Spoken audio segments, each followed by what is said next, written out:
news all day. So yeah, that's for me. Awesome. Yeah, some great points we've highlighted from the show here so far. Fantastic speakers. Please do give all of them a follow here.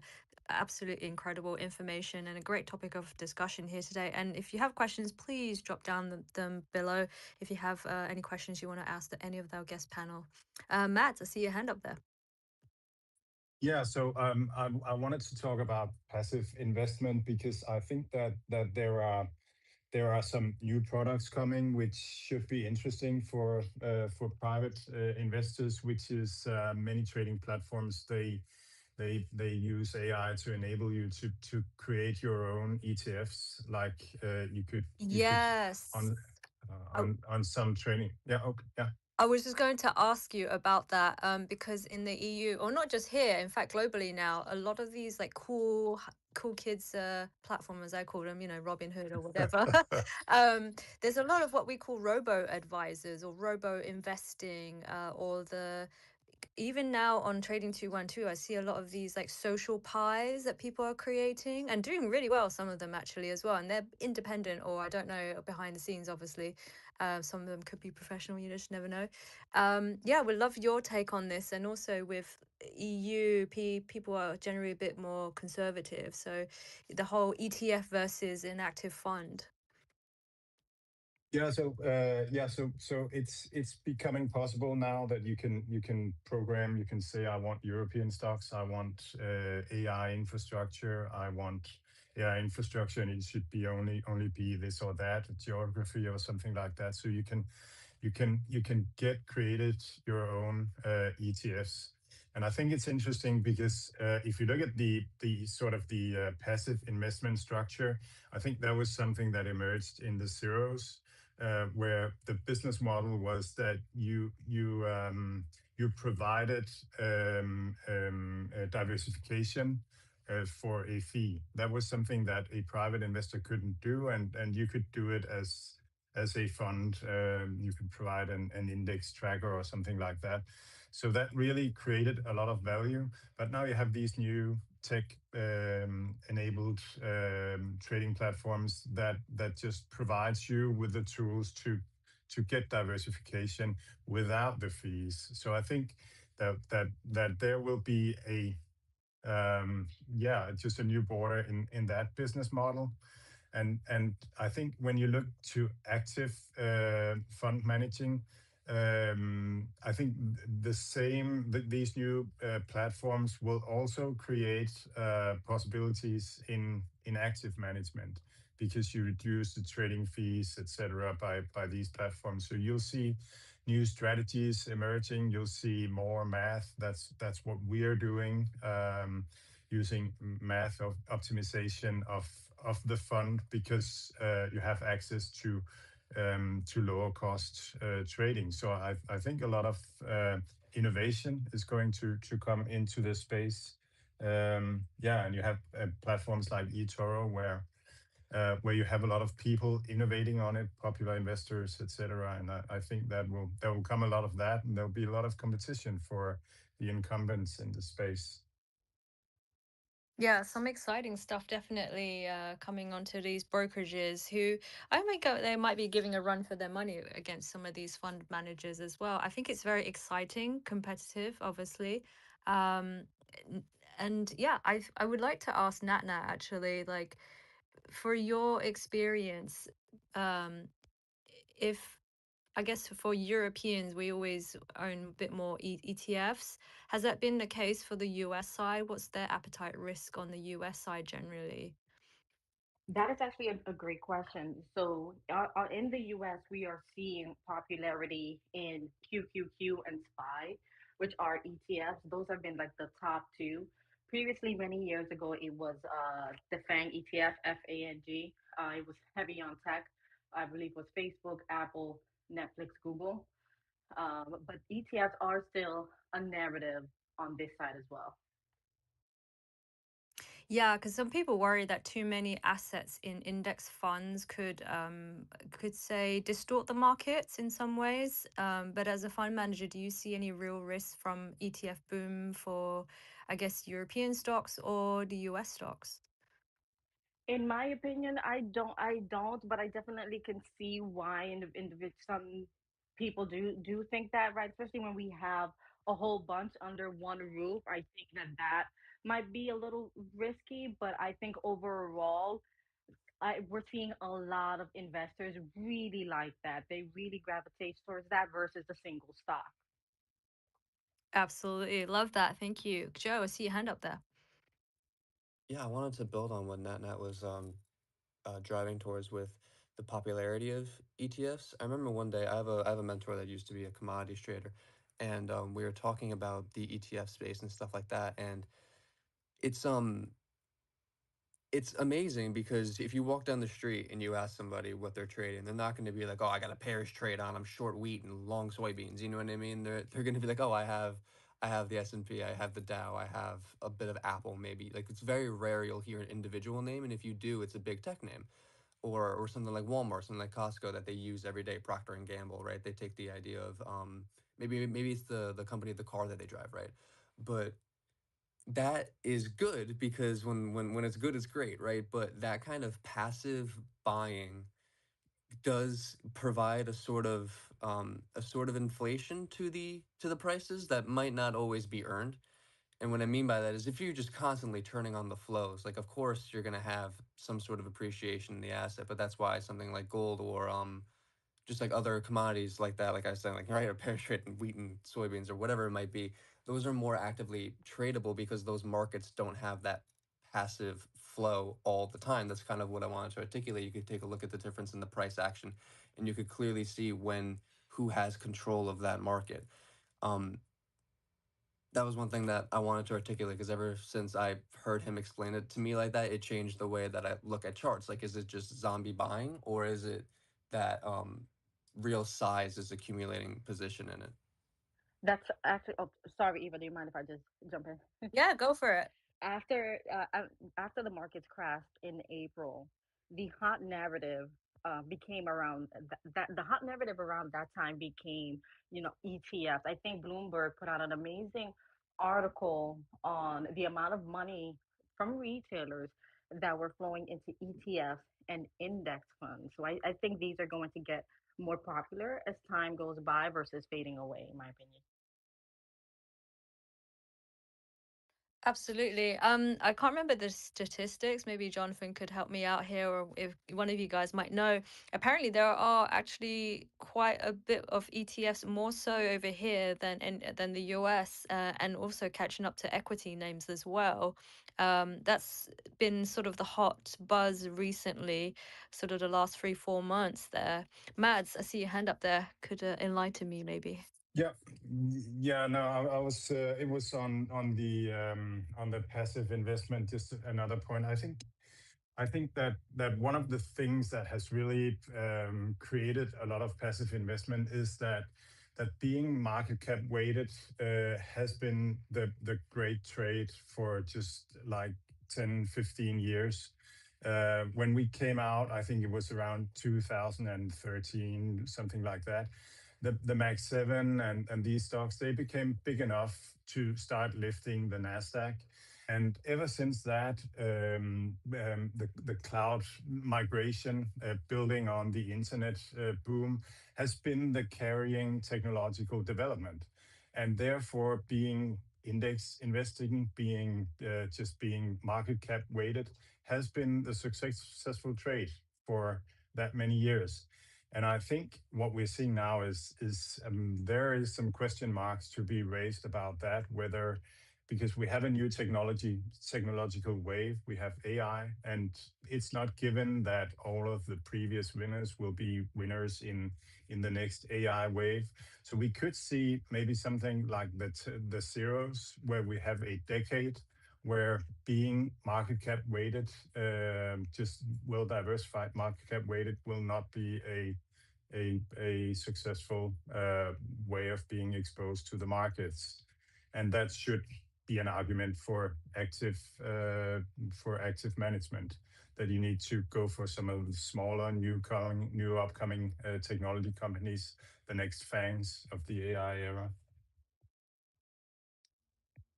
Yeah, Absolutely there. What do you guys think about bonds? There's always been that, they feel like the old school's dying there, but I don't think so. I always think that the bond trader seems to control the market. That's the trader's mindset there.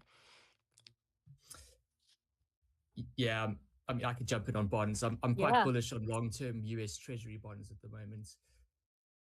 They're just down 40% versus everything else. So in March 2020, when we had the COVID crash in stocks and um, everything dropped, crypto, stocks. But that's when the TLT ETF peaked.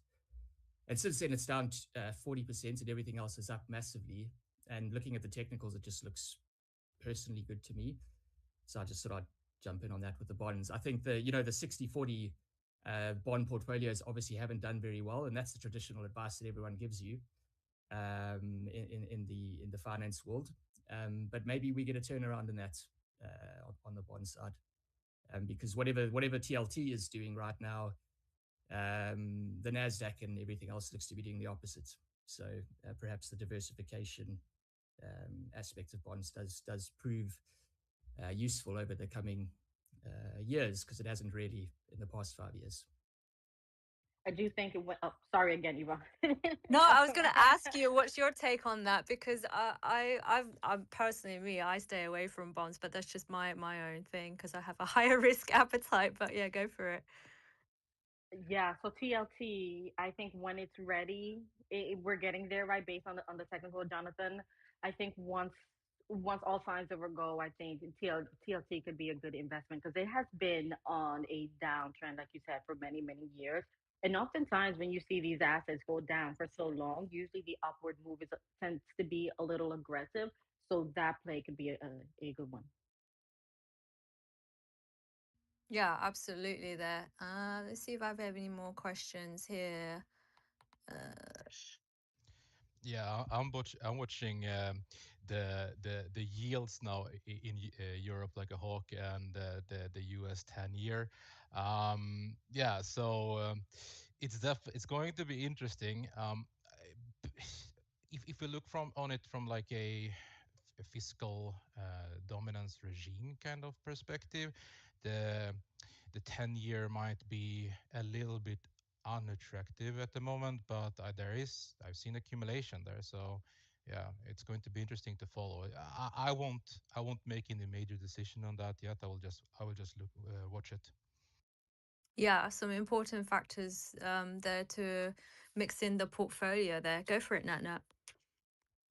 Yeah, so one thing I kind of did want to mention before we close the show, Eva, I think is when for example, a retail trader, when they're getting into stocks or they're buying for the first time, I think it's important to understand as well the importance of having cash available, right? I think there's a common misconception right now in the retail world that everyone goes all in all at the same time, right? I think the best strategy for that would be knowing how and when to ladder in, right? Have an entry position, have your little foot soldiers, and then build on that as we go, right? And keeping a percentage of cash aside, especially as the market continues and the volatility increases.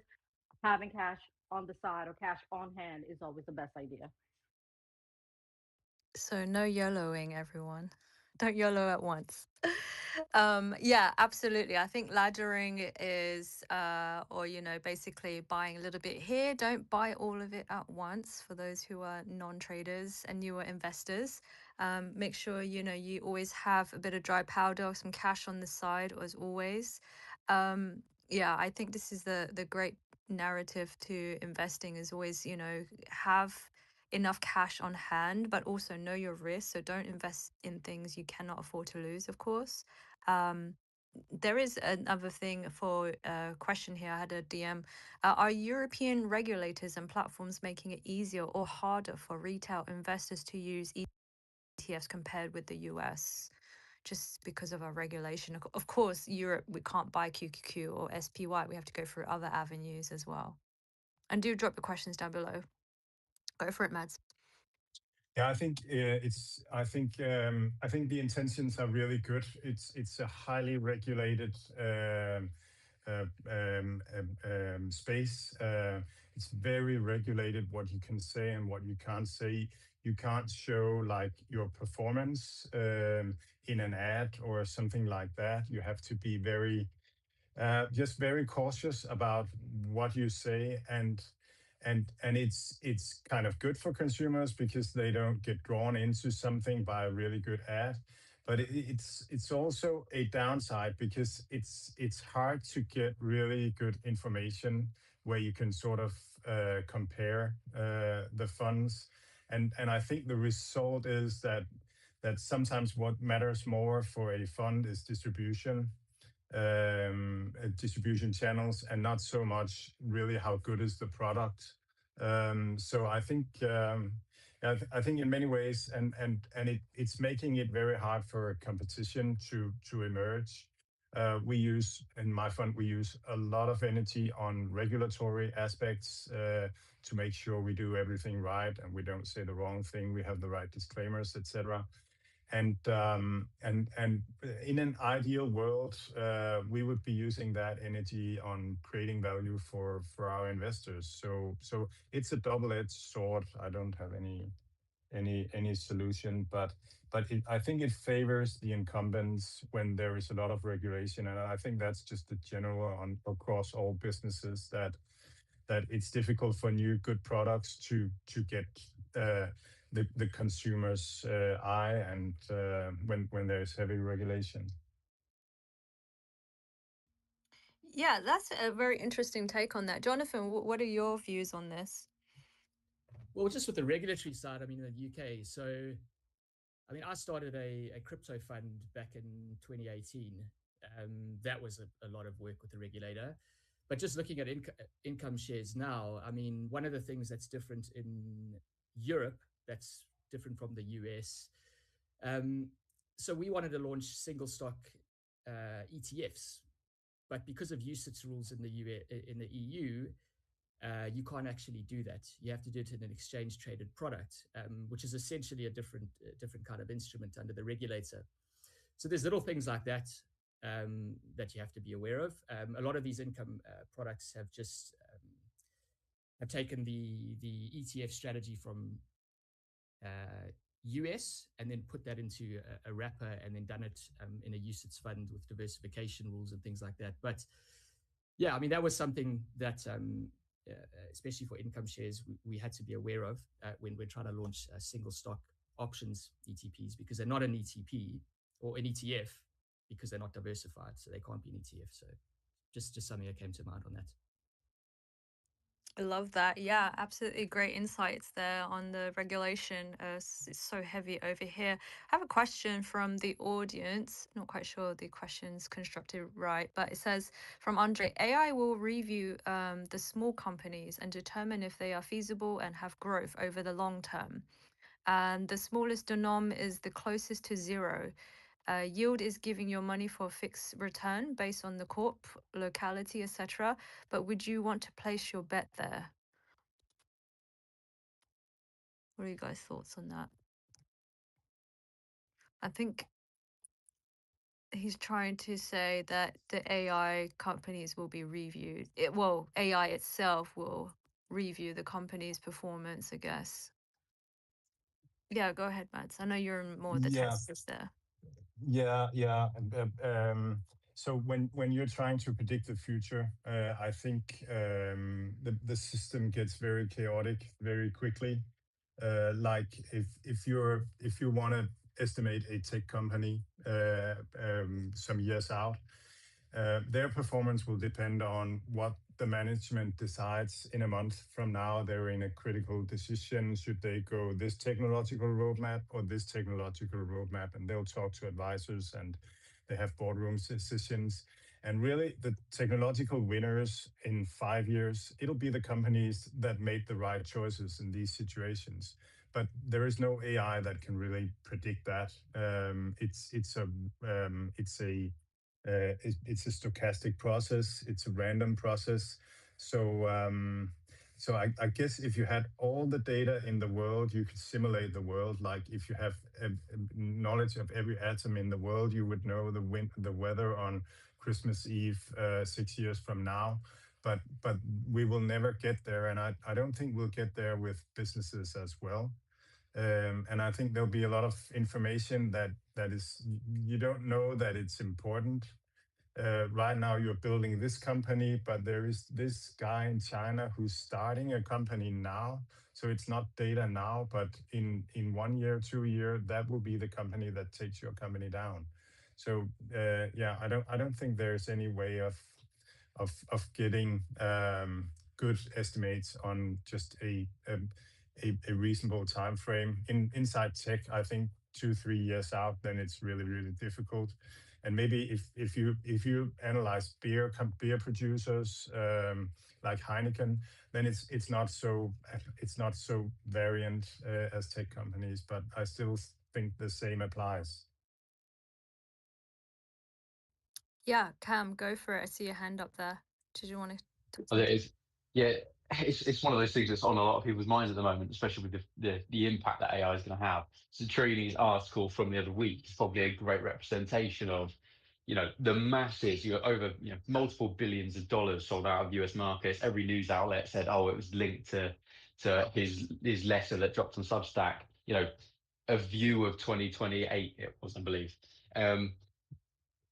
Very, very quick to dismiss the fund's positioning now, and that they're actually very bullish on the AI space leading into the end of this year. But instead sold the news and sold the headline. Yeah, so also people it's on a lot of people's minds. They're trying to think about this, but ultimately we're just going to have to wait and see and keep up with the updates, as Mads just said. It's things are going to look so much different in 5 years' time. The world in finance and technological developments are going to look worlds apart of how they do today. I absolutely agree. I mean, look at what Claude and all these AI companies of Anthropic and OpenAI just battling against each other, right? And even Google's now eating everyone's lunch. And of course, when I do business myself, so you cannot absolutely determine that future because there's far too many variables in a business in itself. As you say, Mads, that new business in China that started 2 years ago could out Trump everyone else who's been in business for the last 10 years. Look at some of these old school SaaS game. Look, software is a great example right now. They're getting crushed, right? Oracle and all these guys did not see that one coming. And these guys have been in the game for what, 20, 40 plus 50 years, some of them.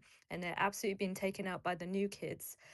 So I've actually just invited Andre up on the stage. If you wanted to actually clarify your question, and welcome to the Wolf EU. Thank you. Yeah. So I think it was just on many points. I was making mention of a few things, just talking on the bonds portion, right?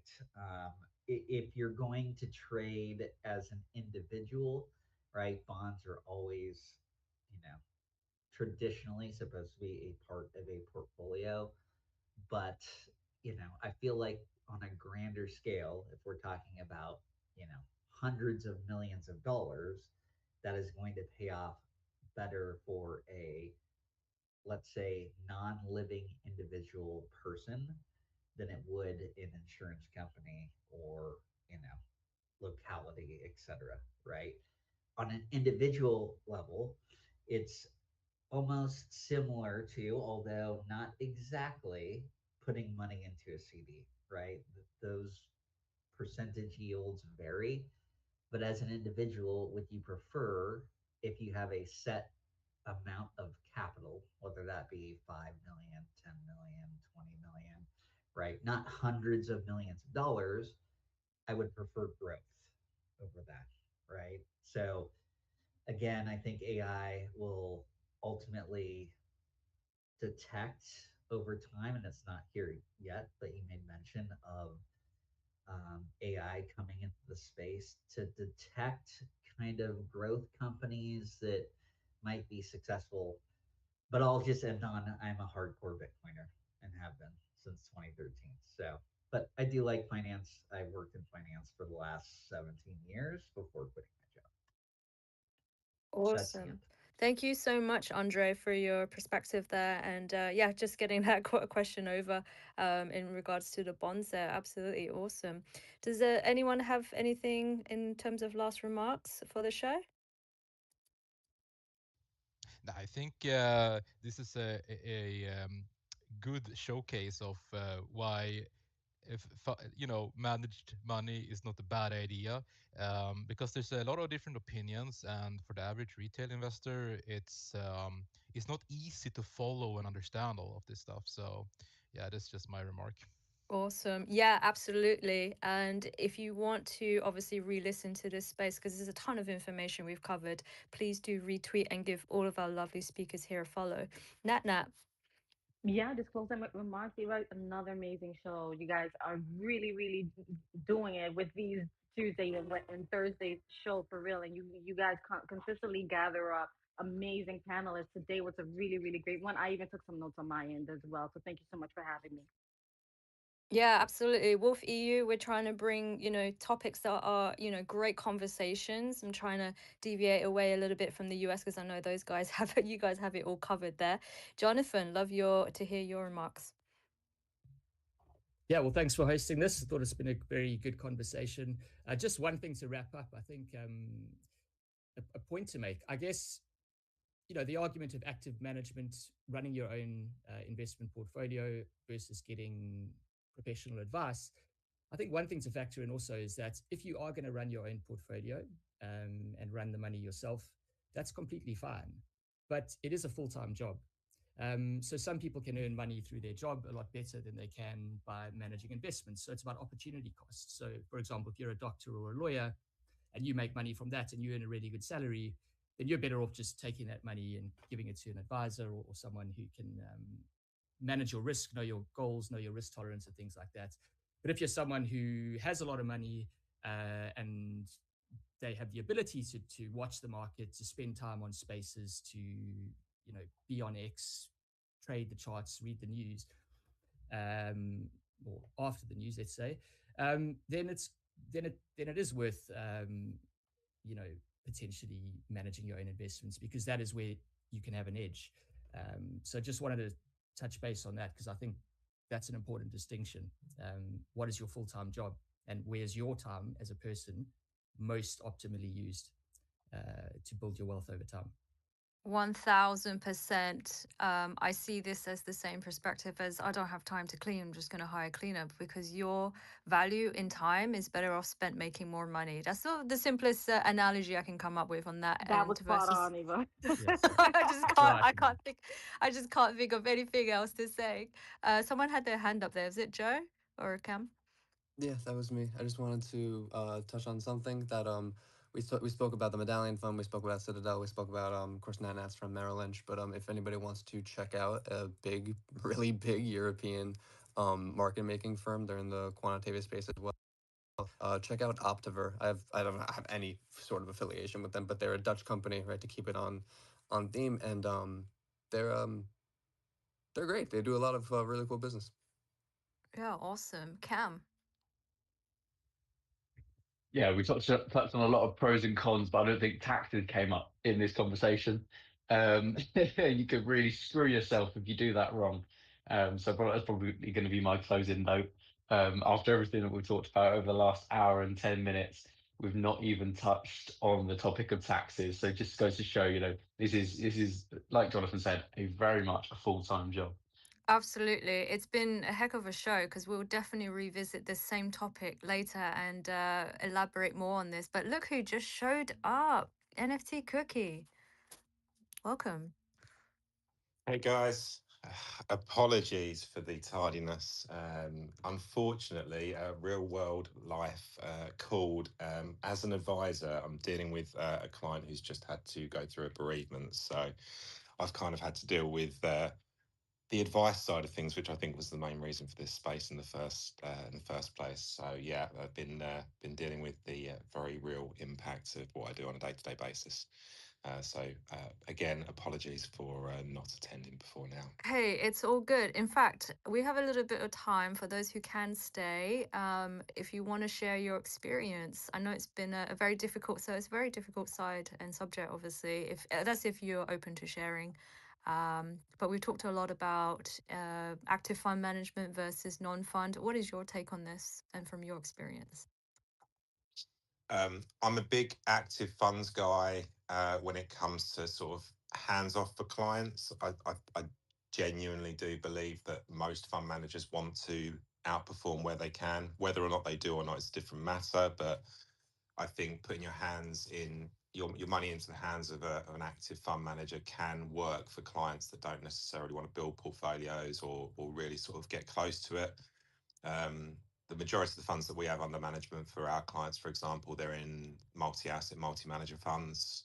Very much a case of just risk rate the funds with the client, make sure it's appropriate, and put them on autopilot, and then review every sort of 3-6 months to make sure they're ticking the boxes.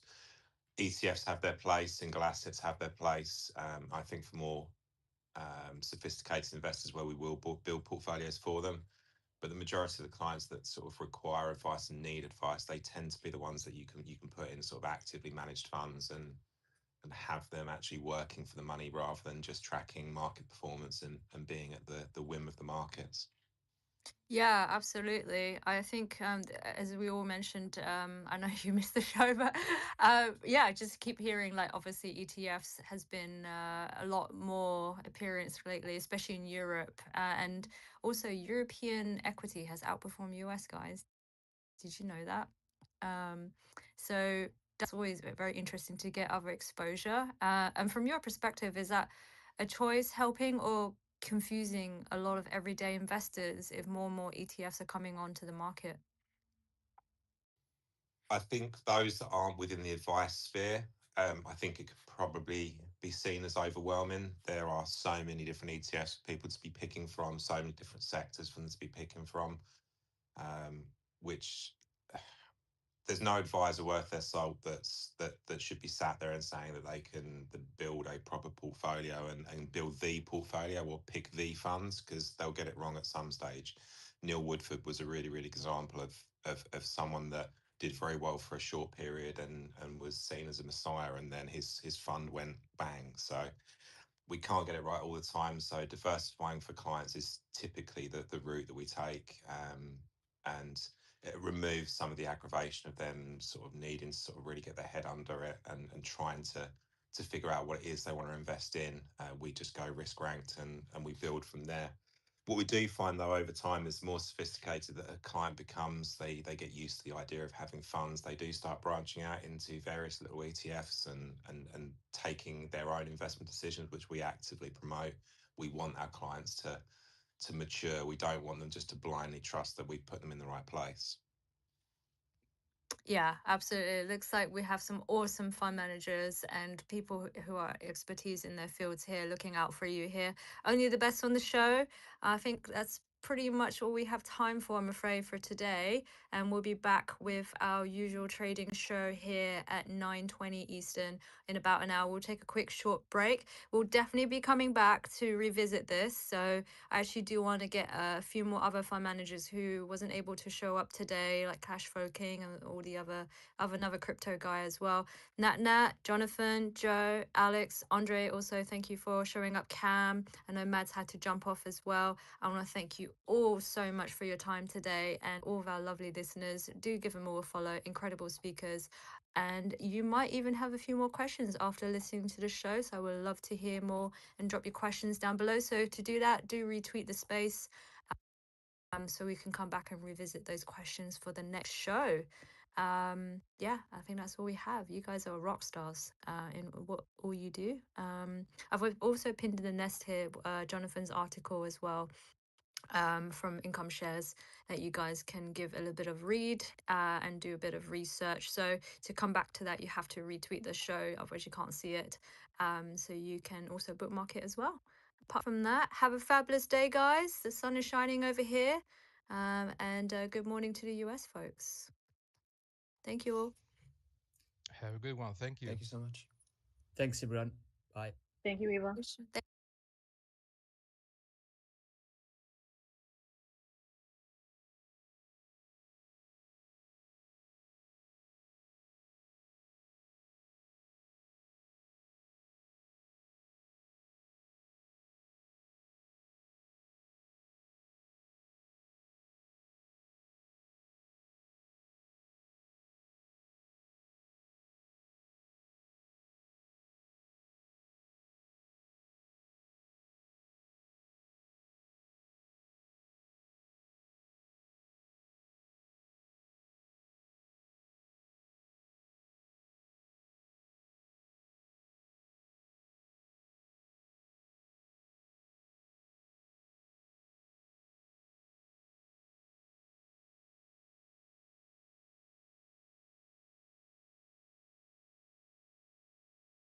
For FXRP here. I'm going to do XRP on the Portuguese show. But I have something about XRP. Haha.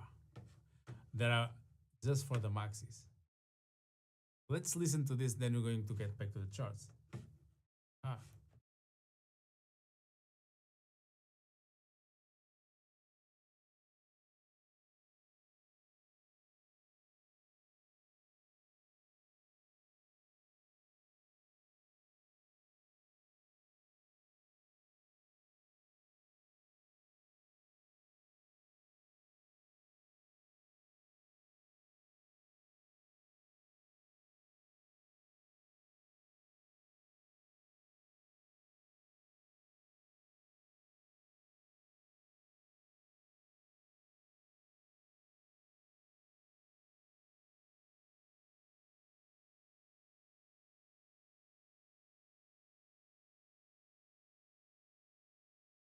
More latest, let me just quickly take a look.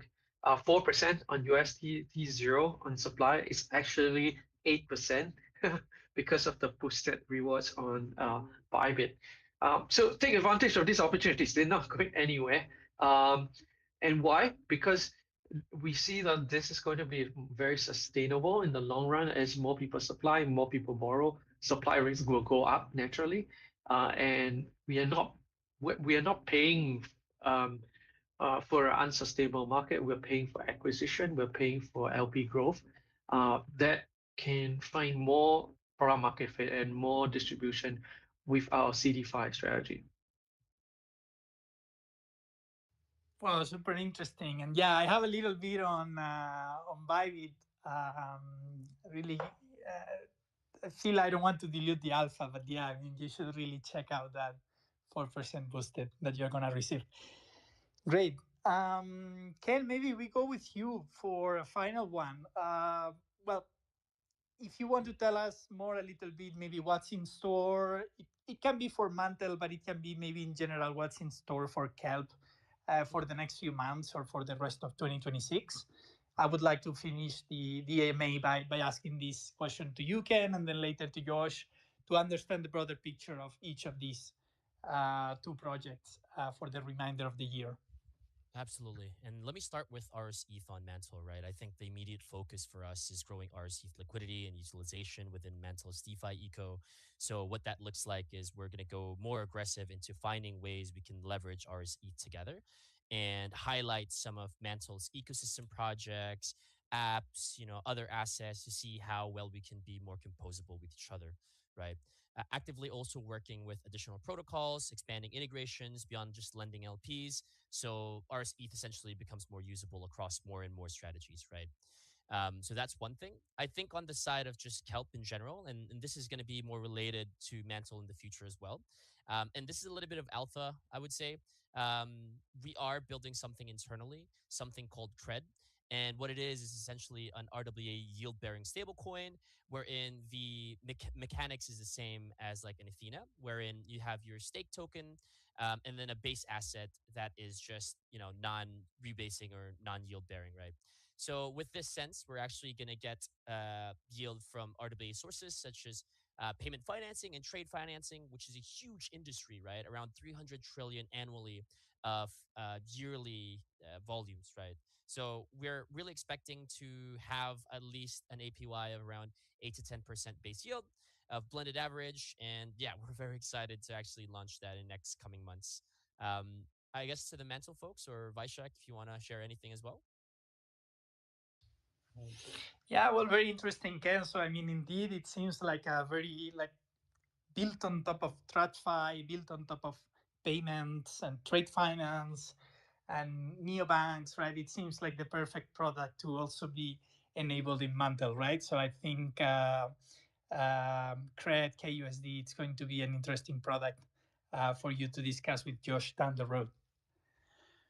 Yeah. We are just to highlight, we are very open to discussing real world assets. In fact, the whole point of this market was so that we can drive this cost of capital, right? So the X amount of money on stables, X amount of money we can borrow Reptiv or use Reptiv as collateral, to create yield strategies.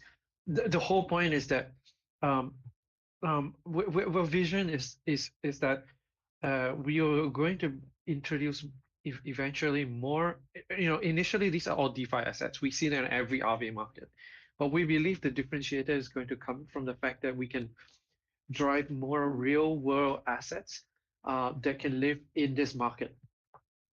Some little bit of alpha there. One of the biggest blockers we've noticed is many of these real world assets is permissioned. So they are they're very locked in whitelisted walled garden kind of approaches. But we see really where the success of scalability and distribution comes from is really the DeFi, CeFi markets.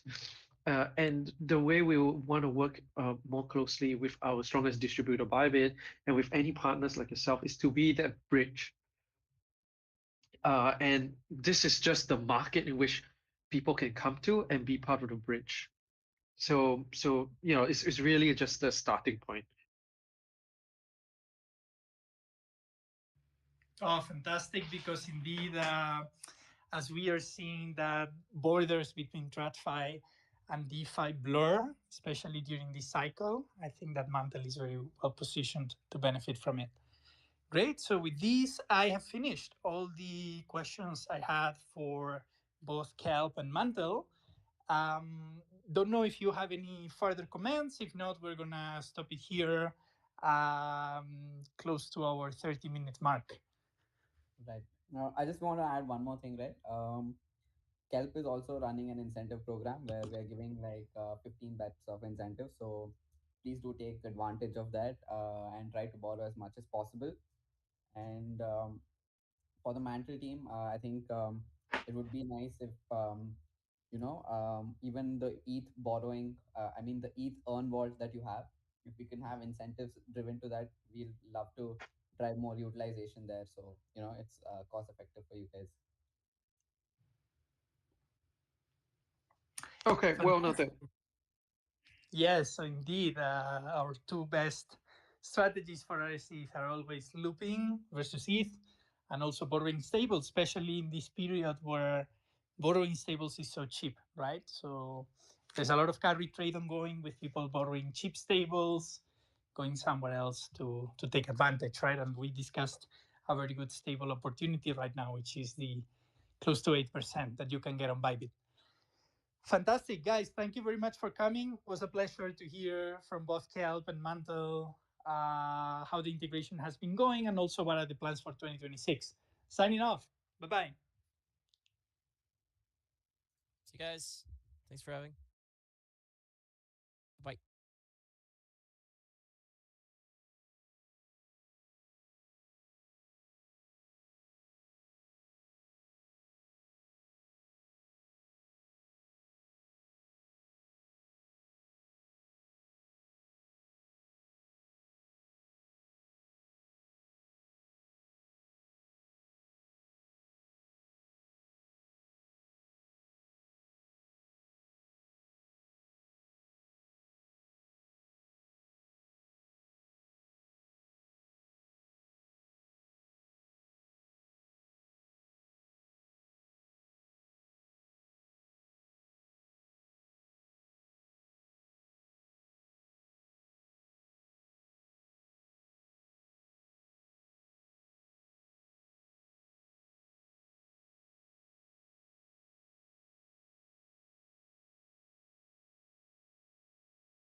Charts awake. Trade daddies on the mic. Let's work. Let's work. Rent your hand by daylight, grease on the sleeves. Nightfall, switch lanes, candles and degrees. Blue collar mornings, markets after dark. Teaching wealth in the shadows, lighting up the charts. From the shop to the screens, breaking cycles, no cap. Turn patience into profit, show the roadmap. Education first, yeah, the mission stay clean. Built on discipline, modern Canadian dream. Daddy time, late night grind. Shots glow while the world unwinds. Trade daddies, yeah, we break it down. From higher highs to support and bounce. OG in the game, seen bubbles and pain. Hands wrapped tight, both gloves and gains. From the ring to the feeds, pressure don't shake. Market swings heavy, steady moves get made. W3BC built, yeah, the vision clear. Teach and entertain, make the lesson hit here. Punchlines land like a clean left hook. Markets speak when a trader looks. After bedtime, headphones on, screens glow bright. Risk defined, patient tested every night. No hype trades, only structure and plans. Read the flow, understand supply and demand. Not promises made, just skills passed down. So the next generation builds solid ground. From dads to traders, lessons stay true. Knowledge is power, now pass it through. Who runs the chart? Trade daddies. Who breaks it down? Trade daddies. Risk reward, discipline. Let's get it. Who runs the chart? Trade daddies. Trade daddy. Who breaks it down? Trade daddies. Trade daddy. Risk reward, discipline. Let's get it. Daddy time, late night grind. Real talk for the trading mind. Trade daddies after dark. Read the market, play it smart. Let's get it. Let's get it. Let's get it. Let's get it.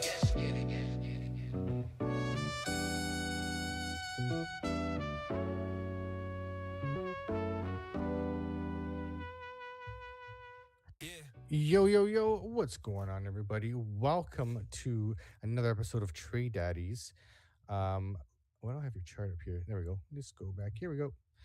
Welcome back. We're here for another episode. It's been an interesting week for trading. The markets have been kind of looking nice and giving people false hope that the bull market's still on, which I don't think so. But, here's for hope, and people need to cope somehow, and maybe that's how they do it.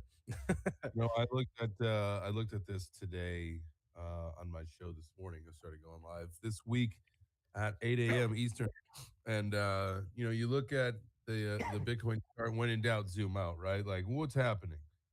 And technically, we could go to like today and every day. Obviously, it goes a little bit lower and lower because we're in a falling pattern. But like we could get up to like 80 something today, 82,000. And we still wouldn't break structure of the multi-month tumble that we've been taking, right?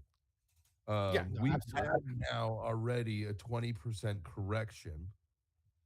And where I think the peak that we got today was like 18.5% correction from the most recent low that we've seen, right? And so we could go up a little bit more and still just be part of a little bit of a correction, a little bit of a little breathing room on our way to continue down, which I think that and we can look at this and you let me know what you think, and we can I'm not trying to jump ahead or anything, but like honestly, that 49 to 39 level is speaking to me, man.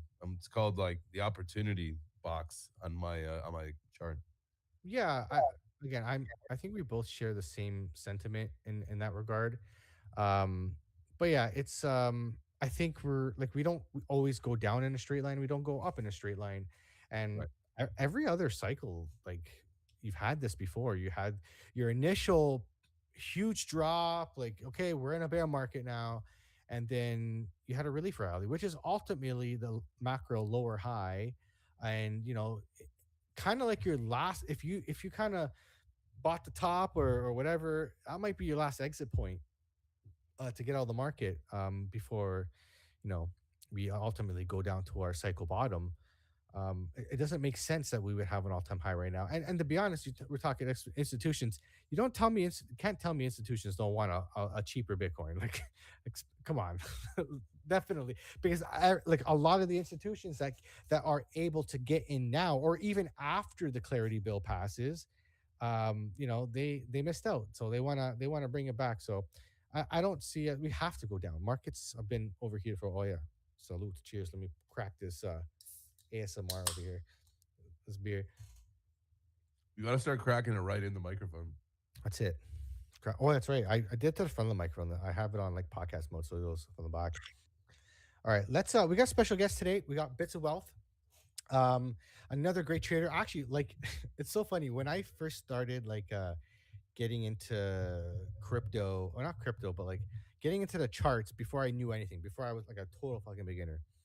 I was always like, man, Bits is always so bearish. Like every time, I remember when you're on the Web3 breakfast, I'm like, I totally disagree with this guy. I was all full of hopium, and then I started actually learning how to trade and look at the charts, and I'm like, oh, I see what he's talking about. I get it now. I know now. I get it. Like, you know what I mean? It's like here's some ignorant, like I'm just some ignorant idiot, like not knowing what I'm talking about, and then actually learning how to trade is like, oh fuck, I see what his point is, right? Yeah. Well, when you're a perma bull, and you and I both have a bullish bias, right? Like, when you're a perma bull and you meet somebody and you connect with them and you're just like they're always like bearish, man. You're like, dude, what is up with this guy? Right. And here he is. But I'm with you though. Like when you understand, like that you can see that this market is clearly in a downtrend. Like one, there's a lot of money to be made in it, but two, like it's easy to not be as um not as bullish. What's up, dog? What's up, Bits? What's going on, brother? Yo, what's up, guys? How y'all doing, man? Not bad. We're just chilling. Yeah. Sweet. Just Yeah, playing I'm these markets, man. definitely that bearish dude you're talking about, though. Not all the time. Not all the time, but a lot I of the just time. remember like when I first started getting into like the Web3 breakfast show, I'm like, you're crazy. Like you're so bearish all the time. And you had like totally reason to be. Yeah. Like the one thing I've learned in trading is that like anything can happen. Literally anything can happen. Everything, even like whatever trading pattern you think you see, always has a chance of failure. And you have to be ready for it. Like you can't get married to any line of thinking. You have to be able to move and meld as the market, ebbs and flows. Yeah, 100%, man. Yeah, and look, I think a big part of it also is if you think of it as like in trading, it's like you're on a professional sports team or on a sports team, and there's different positions. Like some people are better on the offensive side, some people are better on the defensive side, right? Like you have different roles, man. And I think a big part of it is just learning where you fit in, or where your personality or your character traits just kind of naturally give you a little bit of an edge. And for some people, that is playing the short side. It's waiting. Like some people just naturally pick up on that euphoria better than they pick up on like the fear per se, right? And you can kind of sense when people are a little bit too excited, even if you're not as good as picking up like when there's blood on the street as much, right? So yeah, man, it's just different, dude. And it's one of the things that I actually like about trading is that there's really no right or wrong. There's just what works for you and what doesn't. I love the argument. Like some of the bigger traders, the multi-millionaires, billionaires, and the traders like, oh, the complaints from people that don't understand trading is like, you say it can go up and you say it can go down. It's like, well, yeah, it can. It literally can. In the same day, in the same hour, it can go up like 30, like 5%, and then down 10%. Like it can, it absolutely can. Like it's all about probabilities, all right? And you're managing probabilities, and your key to not get killed in this market is risk management, right? Like I lose 10 trades in a row, but with risk management I win 2, and I'm in profit. Right. Yeah. 100%, man. Yeah, it's trading is it's so much like an art more than like math, right? It's more of an art. Like everyone kind of has their own little way of doing it. But where it is very mathematical and very linear, is like it's kind of like a programmer. You have if then statements, right? If Yes. this support doesn't hold, then this is probably where it's going. But if the support holds, then it's probably going the So other way. right. So and it's like both are viable. I see. I know this because I started. I bought a book called "Learning Java for Dummies," and I understand what you're saying now. Yeah. That's so Yeah, it's funny. it's all program logic. If we go here and you tick this, then that happens, right? The one thing that's not in there though is nothing about if a political leader gets mad Yeah. at another political Yeah. leader. We'll see, the market get affected because, Yeah. taking my ball and going home. Yeah, Yeah. there's always that unexpected stuff, right? Yeah. Which we've seen a lot of, like, I feel, the manipulation and the stuff that, obviously the insider manipulation, not so much like, the political side stuff, but once we like our ecosystem is growing, right? I remember, back in the day, everybody was rushing to, having institutions come in, pump our bags, but like, Yes. the whole thing, I remember saying, like, look, they screwed up the legacy financial ecosystem. What do you want them here for? Like, why do you want? Right. Well, now they're here, and so we've got to play by the manipulation rules and stuff. And so, do you think that there's like, um, at what point do you think like we pull away from? And maybe we're jumping ahead here, but I want to know this question from your perspective. At what point do we jump away from the cycle? Because this is kind of what we were talking about last week, and I think that really got your attention on the chat, and really ultimately decided to bring to here based on this. But do we see Bitcoin pull away from the 4-year cycle at any point anytime soon because of the institutional involvement? Right. Dude, that's the $1 million question, man. That's the question that I think everyone's looking to answer in one way or another.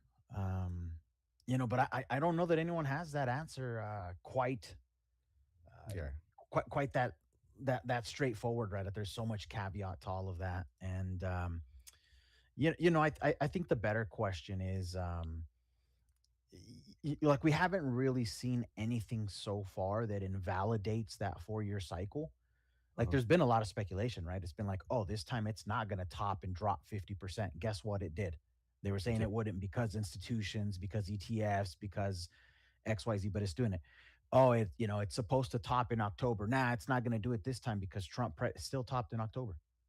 Still topped in October, right? Like so it's I think there's wisdom in allowing things that continuously show you are repeating to repeat until they don't, right? It's like think of it this way, right? You get in a relationship with someone, and they've been loyal, you guys have been good. You're not going to just one day start assuming I think she's going to cheat on me when she's never cheated on you, right? But like, this time it's different. I think she's definitely going to cheat this time. I think she's going to do it. It's like, no, you wait till it happens, right? You wait till something changes. If they've never cheated on you and they've been faithful and loyal, then you assume that's the case. But for some reason with these crypto assets, people right away are trying to invalidate. They want to reinvent the wheel. Always time is like your basis instead of the exception, right? It's like if it breaks that thing, it's going to be the exception because until now it just keeps repeating. See, I feel like the cycle will always continue because the volatility in crypto is a feature, not a bug, right? And if Wall Street wants to make money, like volatility is where it's at, right? So having a 4-year cycle, it's not going to be as cyclical, like maybe exactly like it's going to, we peaked in October, maybe next, like in 2017, it was December, right? Like almost into 2018 that we topped, right? So it's never going to be exactly the same. It's never going to look exactly the same. What I could entertain is that the bear market might be shorter. We might have a shorter bear market, maybe not as deep as we've previously gone before that I can entertain. But everybody wants volatility to make as much money as possible. That's how you compound your returns in cryptos, by getting those bottoms or getting down at a level low enough where you start doing your moon math and right? Moon math in crypto is like it's the same kind of math that you start doing when you're like you go in to buy the lottery ticket for the big Powerball jackpot that's like a stupid amount of money, and you're already planning like, all right, babe, we're taking this percent of it. This is going towards the house. This other percent, it's like that's what people do with crypto. I would advise people to have moon math within reason. I looked at like what I did like in 2022 when I was prepping my or buying my portfolio and positioning myself. My thesis for altcoins was, I got at such a low that I don't even need a new all-time high to be in profit. Right. So I'm like, because I know most coins will probably never hit an all-time high, and almost done did. Like, right. So but I still walked away, mostly in profit with my altcoins, even though I sold back in November. Bitcoin I saw did like not even a 3x from one top to the others, from 20,000 to 69,000 from 2018 or 2017 to 2021. So I anticipated something similar, and my top was 135K. Didn't hit it, $10,000 shy, but who cares? Like, I don't have to time it perfectly. Just just a ballpark, right? Just any little edge you can get to make a little bit more money by compounding your returns. And I don't think if everyone's talking about Bitcoin 2 million, I think maybe 180, 200K next cycle. Yeah, are we able to share a chart on here? Yeah, I'll bring us to our next session I here. just the one thing before we're not bullish enough on these kind of price points and stuff, like you just got to think, and this was all right. So say we've got a couple years, right? Dan Moorhead, and I feel like I've probably said this way too many times, and maybe this will be the last time I say this. So I apologize if you guys have heard me say this already.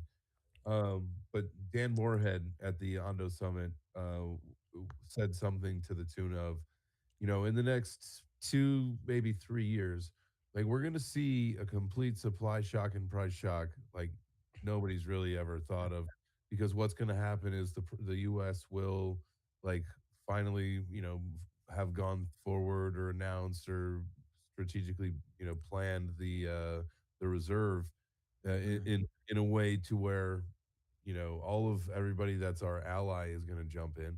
Everybody that is against us is going to jump in. And so, you think about like the UAE, they're already working on it. Like once everybody's public about it, all the other countries are going to get in. Think about China. They've got, as far as I know, the last time I looked, they've got the second most amount of Bitcoin underneath the US. Somebody had said something about how we had seized some from Venezuela. I don't know if that's true when we. I'm not sure. If you want to share a chart, it's on the bottom. You just go to share screen and you can choose. Okay, cool. Yeah. No, I mean, if you guys have a segment where we pull those up coming up, I'm happy to wait. I just wanted to bring it up that whenever we're ready. Yeah, because we're on the subject of the. There's the cycle. We're just chilling here, man. It's Trade Daddies After Dark. We have no structure or anything like that. We just vibing. All right, cool, man. Yeah, let me know if you guys can see that. Should be there you are. Should be open. Yeah, so see, like this is the typical 4-year cycle that everyone's been talking about, right? Like if you just measure some of this stuff, it's interesting how 1065 days, 1066 days. Isn't it crazy how like close it is? Like I was doing that. I was looking at this the other day too. I was like, oh my God, it's crazy. Well, the top was to the day, man, and there was that Reddit post also that someone had said like a year or two in advance. They said, hey, it's gonna pop a top on this day in October, and it did to the day. So, who knows? Like at some point, this could totally break, right? Like whether it's this cycle, whether it's next cycle, and who's to say it breaks in a good way? What's to say you don't go into an extended bear cycle? Right, like that's a possibility also, right? You go into a decade of downtrending price action where you go lower than a previous bear cycle, like that could happen as well. Yeah, I think we have like a little bit of like I'm of the S curve theory, because I think of AI and with AI and how things are so much fake, we need cryptography to be able to prove Yeah. that you're human or that you're not. So I don't think AI can survive without cryptography and blockchain and crypto, especially when it comes to payment rails. It's not going to be physical cash. It's going to be Right. digital currencies, and it has to be either token, especially when you're dealing with everything's going to be tokenized. Even thinking about like cybersecurity, you got AI agents. Imagine AI agent swarms. Like the amount of hacking that's going to go on is Yeah. going to be crazy. Like you can got like back in the day, you have one hacker just sitting there, nerding out on his computer for hours trying to hack into things. Now you can get AI agents hacking things while you're sleeping, or with Claudebot or something like that, right?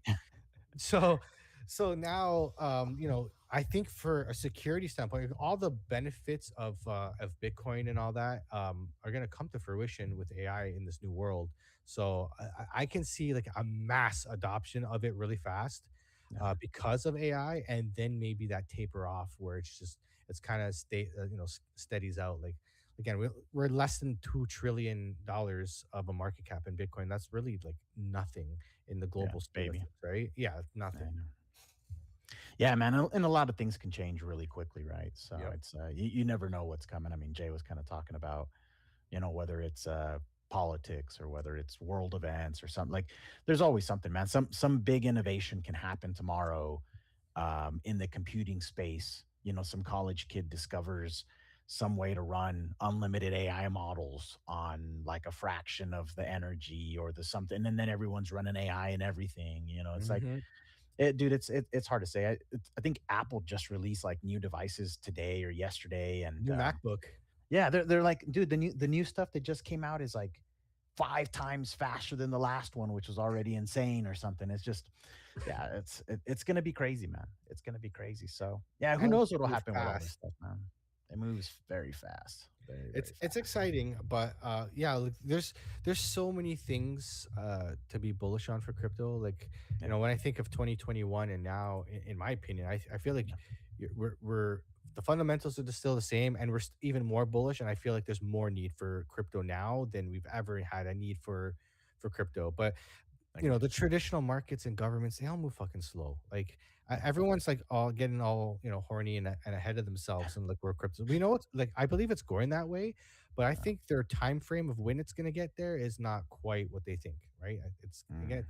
like, think how long it's going to take for like my financial advisor, for example. I talked to him. Like, I'm with Edward Jones, and I'm like, what's your guys' crypto stance? Yeah, we don't touch it. So I'm like, why? I'm like, it's been the best performing asset for Yeah. over a decade. Well, and I understand why. His answer was not terrible. It's like, we deal with retired people. They don't want to take risk. Yeah. They're Yeah.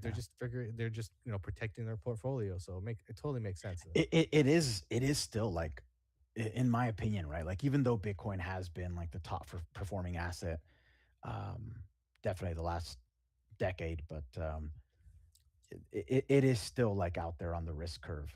You know what I mean? And unfortunately, a lot of the retail that comes in, they're not buying near the lows, man. Unfortunately, they always buy near the highs, right? Because that's where the peak of the euphoria cycle is towards the highs. So there's you imagine all these grandmas and grandpas coming in, and they bought 120K BTC through ETFs, and now they're down 50% or something. It's like, this is why these It's companies aren't crypto offering it, scam. man. These Yeah, young yeah, kids are scamming me. yeah. And you know that these like advisors, they're not like, dude, I remember when I first came into crypto, right? Like, I sat down and I watched every single Bitcoin documentary that there was with Roger Ver and all the, like, dude, I was watching everything, and I was getting orange pilled, as they say, right? I was like, ooh, this is why it matters. This is, oh, fiat, and this is a problem with fiat, and this is a problem with the central banking, and how they're printing money, and oh, Bitcoin is limited supply, and it's got the halvings. That grandmas and grandpas out there are not getting any of that education. They're getting a one-page pamphlet, maybe. And so when this thing is down 50%, do you think they're motivated to hold on to it? Or do you think like they're saying, I'm getting the heck out? They don't even Right. understand it. So like, you don't, you have to go through the motions and understand it Yeah. to value it. That's why I really like the Bitcoin Standard book, because it goes through history and like the financial and different types of money and why they failed and all that. And it doesn't even talk about Bitcoin for a while. And then it brings Bitcoin into it because you have to understand why these things failed, why, where the problems were and how Bitcoin fixes it. And then you can value why Bitcoin is better than, than 100%. gold, right? So really well written. But yeah, you're right. And you know what? A lot of the people that I've been talking about crypto for years now. And some people have told me, hey, man, I got into crypto, I bought XRP in an ETF, right? Like people like, and again, this guy was much older than me, a little bit older than me, probably like 10, 15 years older than me, probably in that late 40s, early 50s. And that seems to be where they're getting in. It is the ETF because that's a world that they understand. And you can buy here. We have it's called an RRSP. It's kind of like a Roth IRA. It's like a tax-free like account. So we they can buy it in those baskets, right? Well, and it's easier, right? If you're already on a Schwab or you're already on one of these accounts, like if you could buy it there without having to take your money out, pay penalties on it to convert it to cash, move it to Coinbase, like you know what I mean, all the hassle of all that, or if you're gonna self custody, Yep. imagine, it's still a lot, I'm man. honestly I'm gonna do the same thing because I have in Canada we have a TFSA, which is a tax-free savings account. So no matter what I cool. make in there, I don't pay taxes on anything, capital gains, like dividends, nothing. So I'm So gonna buy some. is it pre-tax or is it post-tax then? So I think the comparison would be a Roth IRA. You have a limit of how much you can put in per year, and then it accumulates every year. So like so right now, I think like the max for Canadians would be like 109,000, and then from there on out, I believe it's like 7,500 per year that you can put in. Got it. So, but So you're paying the tax on that now, and then putting in the money, and when you it's your tap post-tax into it, dollars it's going already into it. yeah, that's beautiful. All right, cool. Yeah. So for me, my put some Bitcoin in there, that's pretty good retirement tax free. Who knows, right? Yeah, exactly, man. I always tell people when you're thinking about like these traditional kind of like thinking about it as you're building your own pension. All right. Yeah, I want and to show you guys something. Sorry, go ahead. No, I was gonna say, like, even with the ups and downs, like it's still it's hard to make an argument that in 10 years, 20 years, this thing isn't gonna be multiples higher than what it is, Yeah, exactly. I think we're getting to a point where it's riskier not to have some exposure to Bitcoin. Yeah. You're talking like, say, 10 years from now, Bitcoin, if it's not a couple $1 million a pop, like something went terribly wrong. So I'm doing an experiment right now where like in Canada we get a child benefit. So you're depending on how much money you make per year, you get for every kid you have, you get a certain amount of money from the government. I think it's like right now we're getting like $120. So every month I'm buying Bitcoin with $120, and I'm gonna see if it outperforms by the time she's 18. If it outperforms her other traditional investments, which I'm pretty sure it will. And every time she has birthday money or something like that, it goes in there. Like she's already got like almost $2,000 worth of Bitcoin. So like she's nice. I'm hoping, man. I'm hoping that like if she becomes an adult, she can buy a house or something. Like who knows? You only have one kid? Just one kid, my friend. See, well, you're leaving money on the table, man. You're buying Bitcoin every month, but you're not making babies every month, man. That's the other part of the equation, man. You want to be set, you need to have as many of these kids as you can. God damn, I'm already losing hair, bro. Oh, let's say what's up to the chat really quick. I see a lot of people out there. What's up, Carrie? What's up, Curtis? What's up, Luca? Who else we got? Wolf. What's going on, everybody? Welcome in. Welcome to the show, guys. Make sure you smash the like button on your way in. Hanging out, chatting. Share it up. Tell a friend. All right. So what I want to go through is so I've been playing with this new trading strategy. Again, I wouldn't call it a trading strategy, maybe an experiment. But it's been printing. So I don't know. Maybe you can speak to validity. Maybe it's similar to like other ways that you trade. So what I've been mapping out is the idea of this trade is you have the 15-minute on market open on the New York session. So the 9:30 candle, and I have arrows pointing to my 9:30 candle. No, this is the 5-minute. Let me go back to 15-minute. Oh, that's 15-second. Who trades a 15-second, right? Okay. D man. Somebody Right. So 9:30, we had this big candle. So you wait for the candle to close, and then what you do is you mark the top and the bottom of this candle, and then you wait for. Now you've defined your trading range, Yep. and now you wait for the break and the retest, or just the break, depending on the candles, depending on the momentum. Again, this is where like I can show you this, and like people just okay, when it breaks the channel, go in. No, there's like a lot of other things that go into it, which like indicators and moving 100%. averages and all that kind of stuff too. So you got to understand the context of the market, but the idea is here you get in on the retest because you can see if buyers are really on your side or sellers if it goes to the bottom, and you put your stop loss just below this line here, and you ride that puppy up. And I've backtracked this 10 days. I've been trading. I've been watching it for about 5 days, and I went back 10 days, and I'm telling you, every time there's a move. I'm not saying you have to get. There's a little bit of a move depending on your business size. You can make some coin here. So printed today, and you would have been pretty much up like the majority of the day until basically tonight. And then you go back to March 26th, which was yesterday. Sorry, no, March 3rd, which was yesterday. And same thing. I put the arrow here at the 9:30 candle, closes at 9:45. You define your range. You broke to the upside.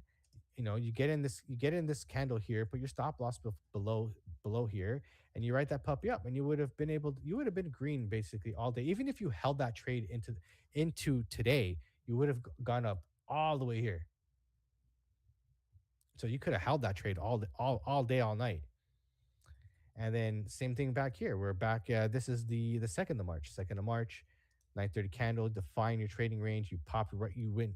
This is the day we were like super bullish. And so you're doing the first hourly, or you're doing the first 15-minute candle. I got you. 15-minute candle. Yeah, exactly. First 15-minute candle, because when the market opens, that's when you have a lot of like liquidity come in, and candle things are just moving fast. This day we were super bullish. Again, same thing here. You could have waited for this candle to close and put the stop loss below this candle and just ridden that bad boy. And yeah, but and the same thing works on the downside. Here, this was even on a Sunday, which like again, I probably wouldn't trade this on a weekend. But here we go. Like you have your 9:30 candle, which makes no sense because market didn't open on 9:30. But again, you define your trading range, a little bit of a fake out, but then ultimately when you break the range to the downside, and I think it's really all it really is you're just looking at liquidity levels here, like consolidation, and then I'm just looking at what I do is I'll look for I'll look back on the chart and say, okay, if we're going down, where are we going? Like what point are we gonna touch? So maybe come down to here, like because there's nothing right here, right? But yeah, I've been just going back like up to 10 days, and even the days that it didn't work cleanly, you had some like here you had the 9:30 candle, you had a dump, yeah, maybe like a fake out, or you could have shorted it, got it to here, and if it goes back into the pattern, trade it again, broke to the upside, you got the retest here, re-enter the trade here, and here you go all the way up here. Yeah, this is actually very similar to what a lot of the people that trade the futures market and in the like in the traditional market, they trade what's called the IB, the initial balance, and it's the first hour of price action. So basically, you get an IB high and an IB low. So the IB high is the highest point that price went within the first hour, and then your IB low is like the lowest point that price went during the first hour, and then that gives you your basically like your opening range essentially Yeah. of for the day for the market. I think that's exactly what it is. And I found it literally. I was just scrolling through Instagram because my Instagram is full of it's either food or recipes or fucking trading shit. So it's so I found it from someone that trades futures, a lot of like people on like funded accounts and stuff like that. And I said, fuck, you know what? Let me try it. And I'm like, fuck, it's been working pretty damn well. Like every time I looked at it, and I've checked it for 5 days now. I just started trading it yesterday, and it's printed. Nice. 2 days of profits from this trading strategy. Again, I don't hold me to it. I just something I noticed. It's logical. That's working. Yeah, no, You know it's what I logical. mean? Yeah, it's logical. No. There's other things that gotta go, and you gotta make sure your stochastics are in the right way, your RSIs, and you gotta understand like the more you're in the charts, the more you're gonna kind of feel the market. Like you're gonna know the context of the market. Like when you take gaps away from the chart, you got to kind of reaccustom yourself to the chart. Go look back, like where's the next liquidity line? Like where did we touch last time? And something that you said last time kind of stuck with me. How you said it all comes back to equilibrium. I'm like, fuck, you're right. Yeah. Because if you look Always. today, like we had our move up, and look, we're probably going to come back to this range today. I was Yep. telling Jay Chains, they're probably going to come down throughout the night and come back to equilibrium, which is, when you said that, I'm like, oh man, it totally makes sense. You're absolutely right. Yeah. And like Yeah, even like the session highs and lows, that's another thing to map out. There's indicators that can help you with that, but for example, crypto likes to move, depending on like what happens during Asia. UK can sometimes move back and go back to equilibrium or sweep. You can sweep Asia low and then go to Asia high, or in the US you'll do the same thing. If you start off the US session by taking the high of the UK, sometimes you can move to the low. So yeah, what it reminds me of is back when I was working in my career. One of the things that they really drilled into us was how was it said? It was the things the things that you measure, you can improve, right? And the things that you don't measure, you really can't improve. And so in trading, part of the things you would measure is like marking out key stuff, like what is my monthly open, what is my monthly close of the previous month, what is the high of the previous week, the low of the previous week, what is the high or low of the previous session. Like those are things that maybe in the beginning you don't really have a strategy to use right off the bat with that information, but if you go back and like you just said, right, if you spend enough time in it, you're going to start noticing some patterns in this stuff. It's like, hey, I'm noticing that every time it hits the previous week low, we're getting a bounce and it's going back to the 50% of the previous week or something like that. Yeah, because I was like, I'll show you how it played out today. Like, great, like, so you have, you're open. So I'm gonna play it out here, and you see your candles play. You had your 15-minute candle, and that's how it played out today. Like, you could have just got That right like, on it. if you just either this is what I would have done, and I probably would have gone this way for most people. I would have entered here and put my stop loss below this wick. I would have got stopped out here. Yeah. But then when this candle broke again, I probably would have got back into the trade, and then that trade would the loss here would have been wiped out because it's such a tight stop loss. Like it would be so tight. You want me to give you a quick little hack because you already have it on your screen and I think it'll help you. Yes. So you know how you said where you put your stop? Can you put your mouse over where you put your stop? I would have put it like right under this wick. Look at your VRVP, your volume profile. Where is that? That's right in the gap. If you were to put it down a little bit just behind right there, you would have been fine. And it's funny, I was telling Jay Chains, like, what, you probably would have been better putting it at the middle of the candle. Like fucking right. Yeah. And I like using the volume profile for stuff like this. Those cracks, price will a lot of times it'll bounce on those cracks. So you just put it behind one of those big valleys and cracks like that. And it almost acts like a little bit of a cushion. It gives you a little bit of room. You're absolutely right, and yeah, like here with the retest, like the buyers are on your side. If it just like came up and you had like a bearish engulfing candle straight down, then yeah, maybe wait it out to make better structure. But again, we were bullish again today, and this is like 3 days in a row of pumping. So I anticipate us to come down at some point. But today we kind of went sideways, which kind of reset a lot of the moving averages, not moving average, the stochastics and RSI. So we'll see where today goes. I know the 15 minutes, like the RSI is right up here. So, and Thursday, Friday for me, I've noticed volume really dries up. Yep. I don't know if that's the same for your guys' experiences, but yeah, Monday to Wednesday is the best for me. Yeah, you get like Tuesday, Wednesday, a lot of times are some of the better days. Oh yeah, Monday's always very volatile. If you like to play in the craziness, Mondays are great. Tuesday, Wednesdays are awesome because they're usually directional. Like usually Monday does the fake out, the manipulating, all that stuff. And then Tuesday through Wednesday, you'll kind of get a directional move, either up or down. I really like Tuesday, Wednesday plays. And then, sometimes Thursday, Friday, you kind of reverse that back a little bit. So yeah. I'm in the crypto lifer Sam Price. I'm in his trading group, and we call Mondays false move Mondays. Yep. That's Yeah. usually the whatever happened on because I don't know what it was with this bull run, but like Sunday night pumps were a thing, Yeah. and Monday night everything comes back to earth. Well, there was even that meme of who's it, Gus from Breaking Bad, the bad guy dude, the like the head mafia dude or whatever he was. Yeah. You know which one I'm talking about, and it's the picture that says Bitcoin's pumping on a Bitcoin's Sunday. pumping again on a Sunday. Yeah. Yeah. Oh, shit. Yeah. Yeah. That's how it is. So where do you think this market is going in in the medium term? I wouldn't say long term. We know long term where it's all going.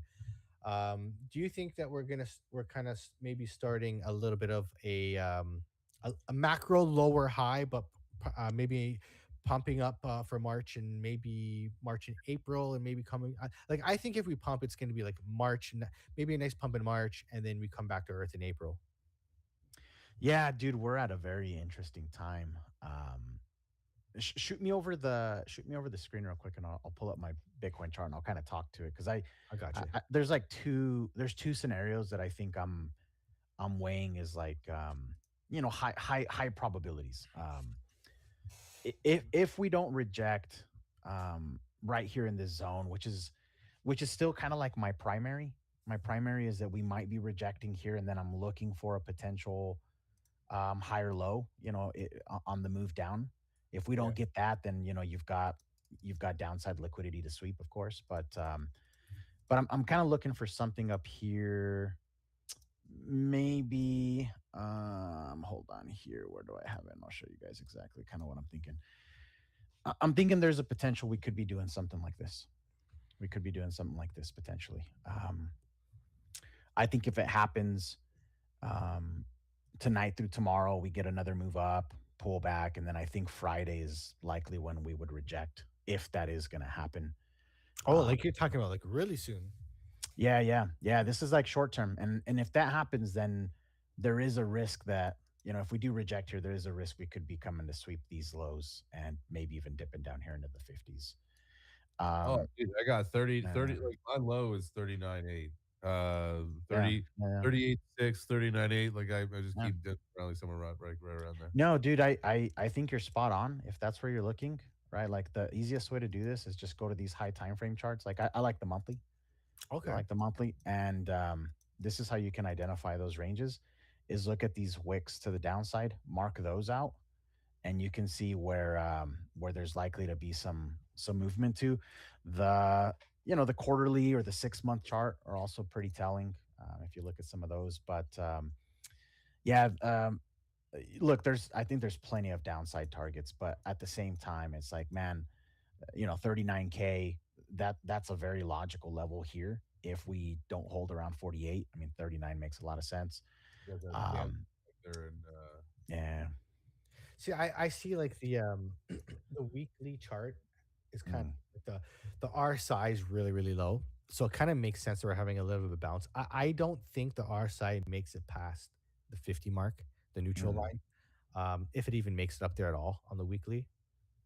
I don't know where that is, where it's going to be, but like if you look back at I believe in 2021 Bitcoin came down. We had our initial move down, which was, I believe it was like 52%, something like This that. one here. Yep. Yeah, the RSI came down pretty low, and then it bounced up to that neutral line, and we got a pump from basically 32,000 up to 48,000. Yeah. And then that was it. And then we went down to make our macro low, right? And then the RSI went into the red. So that's kind of what I think we might be doing right now, where we're just that RSI is going to come up a little bit, and then just because it needs to have momentum. It's kind of like if we're flatline, we need to come up, gather a bunch of liquidity, and then get some momentum to the downside. Yeah, one thing is like I don't think we've ever had this many red monthly candles in a row. So a green month does make sense at some point. I mean, at least it becomes more likely, because I don't know that we've had 5 or 6 red months in a row. You know, you didn't We're have them doing, here. You're getting three. we're doing what 2021 did on the upside to the downside. We had how many? Mm, We never had that many green candles in a row. that's true. That's Now true, we're doing it on the other side. dude. That is true. We had a few here. Yeah, we had a few here, but yeah. So I don't know. I mean, there's downside levels, but like in more like the immediate term, I use these horizontal zones really as kind of like my support resistance. This is red because it's a resistance. It's above us right now, right? So 72 to 75, somewhere in there. If we can get past that, then I think the move is up towards 85 to 90K, potentially.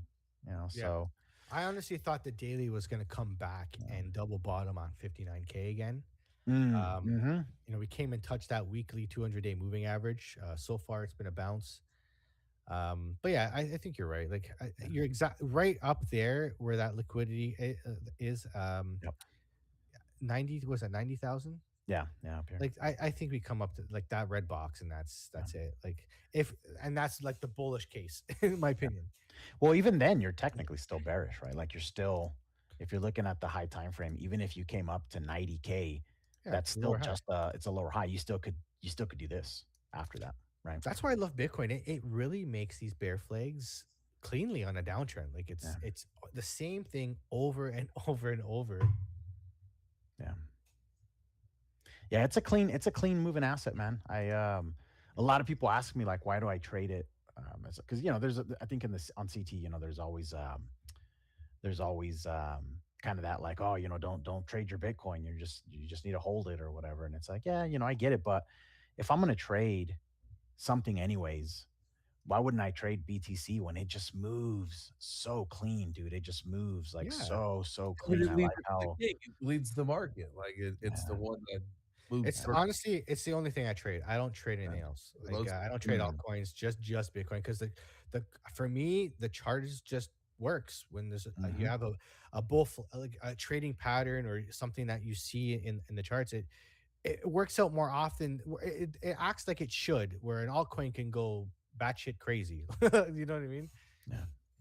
Yeah, 100%, man. But you know what? When you trade, it's just like find the chart, find a time frame that you like, especially when you're starting out, and just trade that time frame, just trade that chart. Learn how price action moves in that asset. Sorry, go ahead. What price? What time frame do you think you look at the most? Because I'd say like probably somewhere for me, it's the 5 or the 15 minute. Dude, I'm fucking all over the place. I'm a cowboy and I love my 1 minute chart. But I'll like lately it's been the 1 hour and the 15 minute, and I look for entries on the 1 or the 5. Yeah, I'm sniping entries on a 5 or a 15, but I use the 4 hour a lot for structure. And all of my zones and like my trend stuff is based on daily or weekly. Okay. So yeah, I'll zoom out and I'll pick. Patient than me. Yeah. Well, it's like I'm not necessarily like trying to trade the weekly, but here's what I'll tell you. Like if you go look at something like this and there's a horizontal zone here that you can clearly tell on a weekly or a monthly is like a support resistance area like this, right? It's going to take, like on a monthly chart, it's going to take multiple months to change this thing that's a support and a resistance. Whereas like if I'm picking a support resistance level on a 1 minute, it just takes a couple minutes for that support resistance to be broken or to be invalidated or something like that. So when you pick your high time frame stuff on these big high time frame zones, it takes a long time. I mean, for something like this zone here to somehow be invalidated and suddenly like have a lot of price action here that, historically, if you look at it now, this is a zone where Bitcoin hasn't really liked to spend a lot of time in. It's either above that or it's below it, and it travels really quickly through it. Boom, it blew right through it. Here it bounced on it, and when it went back below it, it moved quickly through it. It's like, think of it as like this zone is lava. Like Bitcoin doesn't want to be in that zone because this zone is lava. Or is lava. Yeah, exactly. So if that zone is lava and you're below it, you're either going to reject or you're going to need a catalyst to zip right through it, right? All I can see there is the McDonald's arches. It's so perfect. It's beautiful. And that's the neckline right there of the M. Yeah, that's why I'm saying like this right now is very risky that you could be getting that here, right? You could be getting almost like same thing that you got there. You could be getting like something here, you know. Yeah. So, in this downtrend, like I noticed, like in the bull market, I feel a little bit more comfortable to hold trades, especially on bigger time frames. But now, like, I don't feel comfortable holding. I've been just scalping, man. Just these little moves. I've just been scalping like back and forth. Again, the 15 minute. I'm trying with the 15 minute. It's a great time frame. Yeah. And to be honest, like I still work full time. Like I'm trading at work. Like I'm at work on the charts. I got like my coffee break right at 9:30. Like doing my market open, but like Getting the reps in. yeah, hey man, you gotta do what you gotta do, and so that's why I've been like doing the 1 minute a lot. You know, higher like bigger position size, smaller moves, and just like. But now with this 15 minute, I'm gonna try to do like one trade a day. I'm gonna try to trade this, you know, the market open, and that's it. One trade a day, and see if I can, you know, where we go from there. Well, hopefully it's green for a long time. Do you have a session indicator that you use, or are you just manually looking at the like? Let me show you what I'm talking about, because one of the things that I use is I have this one here, and there's a bunch of different ones you can use, but this is the one that I'm using.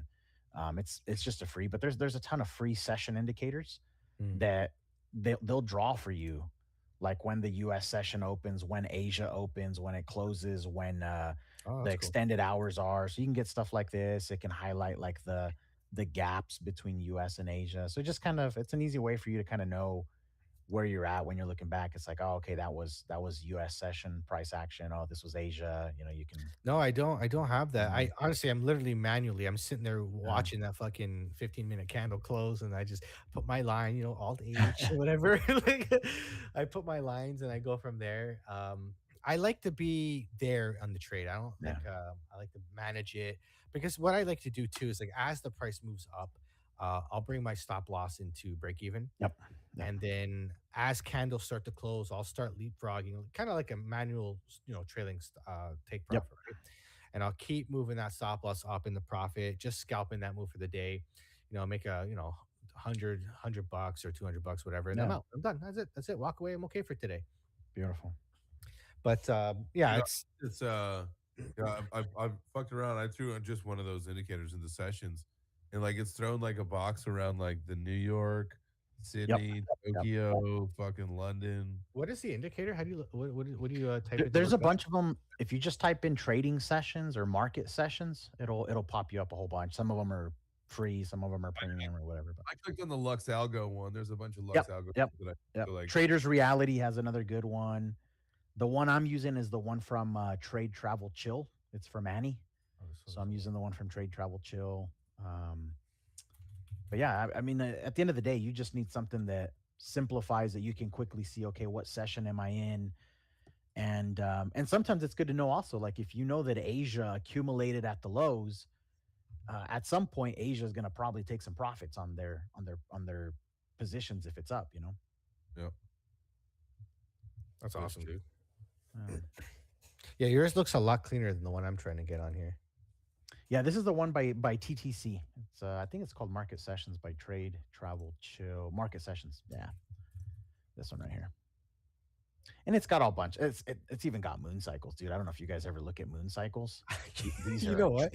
I've heard the full moon is the best time to trade. Look at it. Look, full moon sent you higher, dude.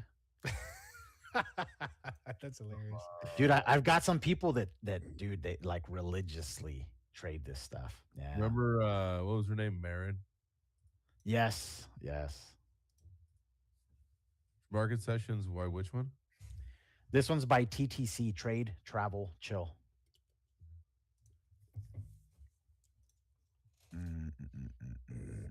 Right here. Market Session Times. Sorry. Market Session Times by Trade Travel Chill. Yeah. Market Session Times. Yeah, this is like a whole nother look, man. This is like a vibe to like see like what session, like what the activity's like in certain sessions. Yeah, dude, it helps. It helps, man. And I still draw a bunch of manual stuff. Like these are all my manual lines here in yellow and stuff. But yeah, the stuff that it's like I know I'm gonna repeatedly be looking at, I might as well get something that automates it for me. And Session Times is one of those. And this also helps too because UK to Asia, or sorry, UK to US is like one of the most violent times to trade, dude. Is that UK to US handoff?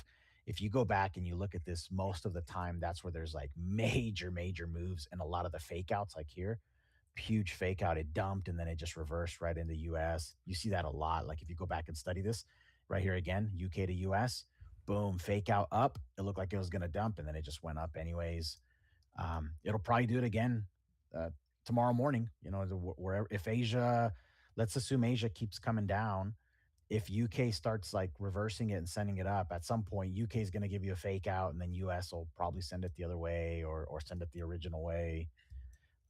Yeah, these are things that like I just, as you're watching this, you're kind of picking up on it. Like here, same thing. Boom, going into UK to US, had super choppy price action. UK to US right here got really choppy right before.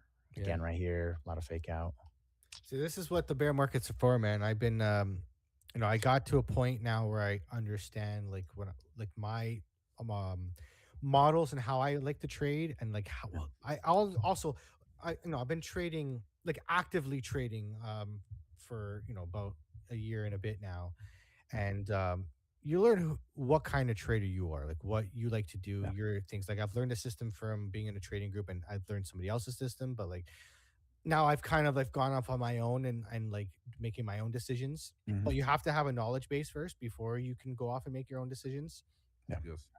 And now, like bear market mode, I'm learning all these new things. Like I'm like that model, and like what you're talking about here, because absolutely, like invest in yourself to be able to make more money. And this is a skill that you can learn, and you can make more. I heard something funny the other day. It was like, trading is the hardest way to make easy money. It's an interesting. I haven't heard it put that way, but right away it makes a lot of sense. But it's like it is so fucking hard. Like you can make money real quick, right? But you have to really put the time into it. Like, and there's levels of how much time you put into it. Are you doing a trading journal? Are you doing all these things? I'm not doing a trading journal. I'm old. I'm young enough to remember what I did today. Maybe someday I'll need one. But no, absolutely. Like right now, I work full time and got family. So like, you should still document something though. I want to encourage you to document something, like the trades you're taking. Document like basic stuff. I've got a template. I'll send you a template via DM that you can check out. But it's just a spreadsheet on a Google Sheet thing. But dude, like I think when people hear like journal your trades, they think of I'm gonna have to do a spreadsheet and all these things. And it's like it can be as thorough as you want it to be, but it could be as simple as like, hey, I'm feeling good. I'm taking this trade because I'm bullish. And why are you bullish? EMAs. RSI, something like that, just so you know what you were looking at. Kind of like my journal. You journal it on the chart. Like today I put here, and I put ideas on text, like this is a fake out, could have re-entered here. Like mind you, this is all hindsight at this point, but yeah, like I could definitely, like I like to pull charts and leave my drawings on here, especially when I come back to it. I'm like, oh yeah, I've been tracking this for a while. Yeah, it's been going on. Yeah, I will say though, there is something to be said about like, once you've journaled enough of your trades, you go back and you'll quickly see like, hey, all the ones I took because of RSI, half of them are losers. Maybe that's not such a good strategy. Oh, all the ones that I took because they were a breakout, I do nothing but lose money on breakout trades. Maybe I need to quit taking breakout trades, right? What's like the most important thing, do you think, to record in your trades? Why you're taking the trade? What was the reason you decided to get your wallet out and put money on the table? Because I think you need to know why, right? That's going to tell you, well, why'd you do that? It's like, well, if I was asking you at work, well, why'd you push that button? It's like, well, I pushed it because I saw this or I saw that. Like, you know what I mean? It's like, I want to know why you pushed the button, because either pushing the button is. Don't ask me that question. It was shiny. I would say that's the single biggest thing, is like, you just want to know why. Why did I jump into a trade? Yeah. Right? Like, and then you want to know if it was profitable or not. Did it work out? Like those two things. Why did I take it, and was it profitable? Because you'll go back and you'll notice, man, every time I take it because of this reason, it's not working out for me. And half of the work, probably more than half actually, of the work in trading is to stop doing the stupid shit that you keep losing money doing. It's not about like doing something better. It's about not doing all the stupid shit you keep doing that's you take one step forward, two steps back. The one So thing I've learned is fucking losing. And I'll be honest with you, I'm one of those kind of people. I'm very reflective. Like I'll lose a trade, I'll stew on it all day, but not Mhm. like stew on it like where I'm beating myself up for it. It's like, what did I do wrong? How can I improve? Like I'm always looking for like self improvement for like, and Mhm. anything I do. I'm an extremely competitive person. Um, so I'm trying to like fuck this market. Like it's me against the market kind of thing. Like I'm not gonna Mm. let it beat me. Like what I do wrong, how can I do better? Yeah. And you're talking about RSI. Like I was trading with stochastic, and I was leaning too much on those indicators, and because I was doing that, I was blind to everything else. And I'm Mm. like, well, it should do this now, and it doesn't because it could stay overheated Yeah. or stay on the bottom for an extended period of time. You don't know how long it's going to stay there. All right. So I've started to use all my indicators now as a full checklist. If the RSI, the stochastic, and the MACD and the VPVR are looking good, now it makes sense to go in the trade. And I'm more likely to win this trade. Whereas I was just like, RSI's on the bottom or stochastic's on the bottom. It's got to reset, right? It's got to oscillate. No, right? Yeah. The RSI was up, like, and then you have to just keep adding, like I did like a beginner video trading series tutorial videos, and the whole idea was like to show people like add multiple tools to your tool belt because you can't just rely on one trading pattern or one strategy or whatever. Put them all, take a little piece from everything, and then when the more you have, the more tools you have, when you look at a chart, you're going to be able to understand what you're seeing a lot more because if you only learn one thing, you're blind to everything else but the one thing. Yeah, there's a lot of value in finding confluence, and some of that confluence is even like between the time frames, you know what I mean? It's like Mhm. I'm looking for a bullish trade on the 15-minute. Well, does the 1 hour also look like it's conducive to bullish price action? If it doesn't, if the 1 hour looks like crap, why am I looking for a bullish trade on a 15-minute, right? If my daily trend looks horrible, daily looks like it's definitely going lower, but I'm on the lower time frames trying to force long trades, right? It's probably not going to work out. So, The yeah, time there's frames are confluence between basically time like a frames, man. microscope. Time Yeah. frames is like, again, like if you don't see something, look at different time frames. You might see something like you see a different way, or even flipping the chart upside down. For me, like I'm I love bullishly that. biased, and flipping that chart upside down allows me to flip because it's I'm a hard for. serial inverter. I'm a Yeah, serial inverter, it's dude. so. I know. I've Yeah. seen your post. It's hilarious. You try to trick people. It's like, yeah, we're going up. It's it's like, not wait, to it's not to trick wait a people, minute. man. It's yeah. You're breaking bias, man. You're just trying to break bias. When people get really bullheaded about like it's definitely doing this, and then you flip it upside down, and suddenly they're like, man, that looks really bullish upside down. Uh-oh, you know what that means? That means it's bearish when it's regular side up, right? It's like, come on. So like my model that that I've learned from the lifer was it's the 21-day moving average, and usually you catch the entry on the 1 or 5 minute. The 5 minutes Mm. the safest way to get the entry. So the idea here behind it is, and again, it's a whole checklist of things, right? It's not just one thing, but it's the white. My white line is my SMMA, my smooth moving average, and the yellow line is the 200-day moving average. So the idea is when the 21-day crosses the 200, usually have a blast off, and then you come back to the 21, Yep. and then that's your entry. And that's low stochastic, low RSI, see low stochastic, low RSI, back D flipping bullish. Like that is the perfect trade right there, like perfect entry in the model, and your stop loss is below the 200-day moving average. Nice. And then that's how he gets his scalps for the day. Like that would have been a very, very nice trade today if you got that entry. And that 15-minute pattern I showed you, the entry would be on the 5 minute. Got it.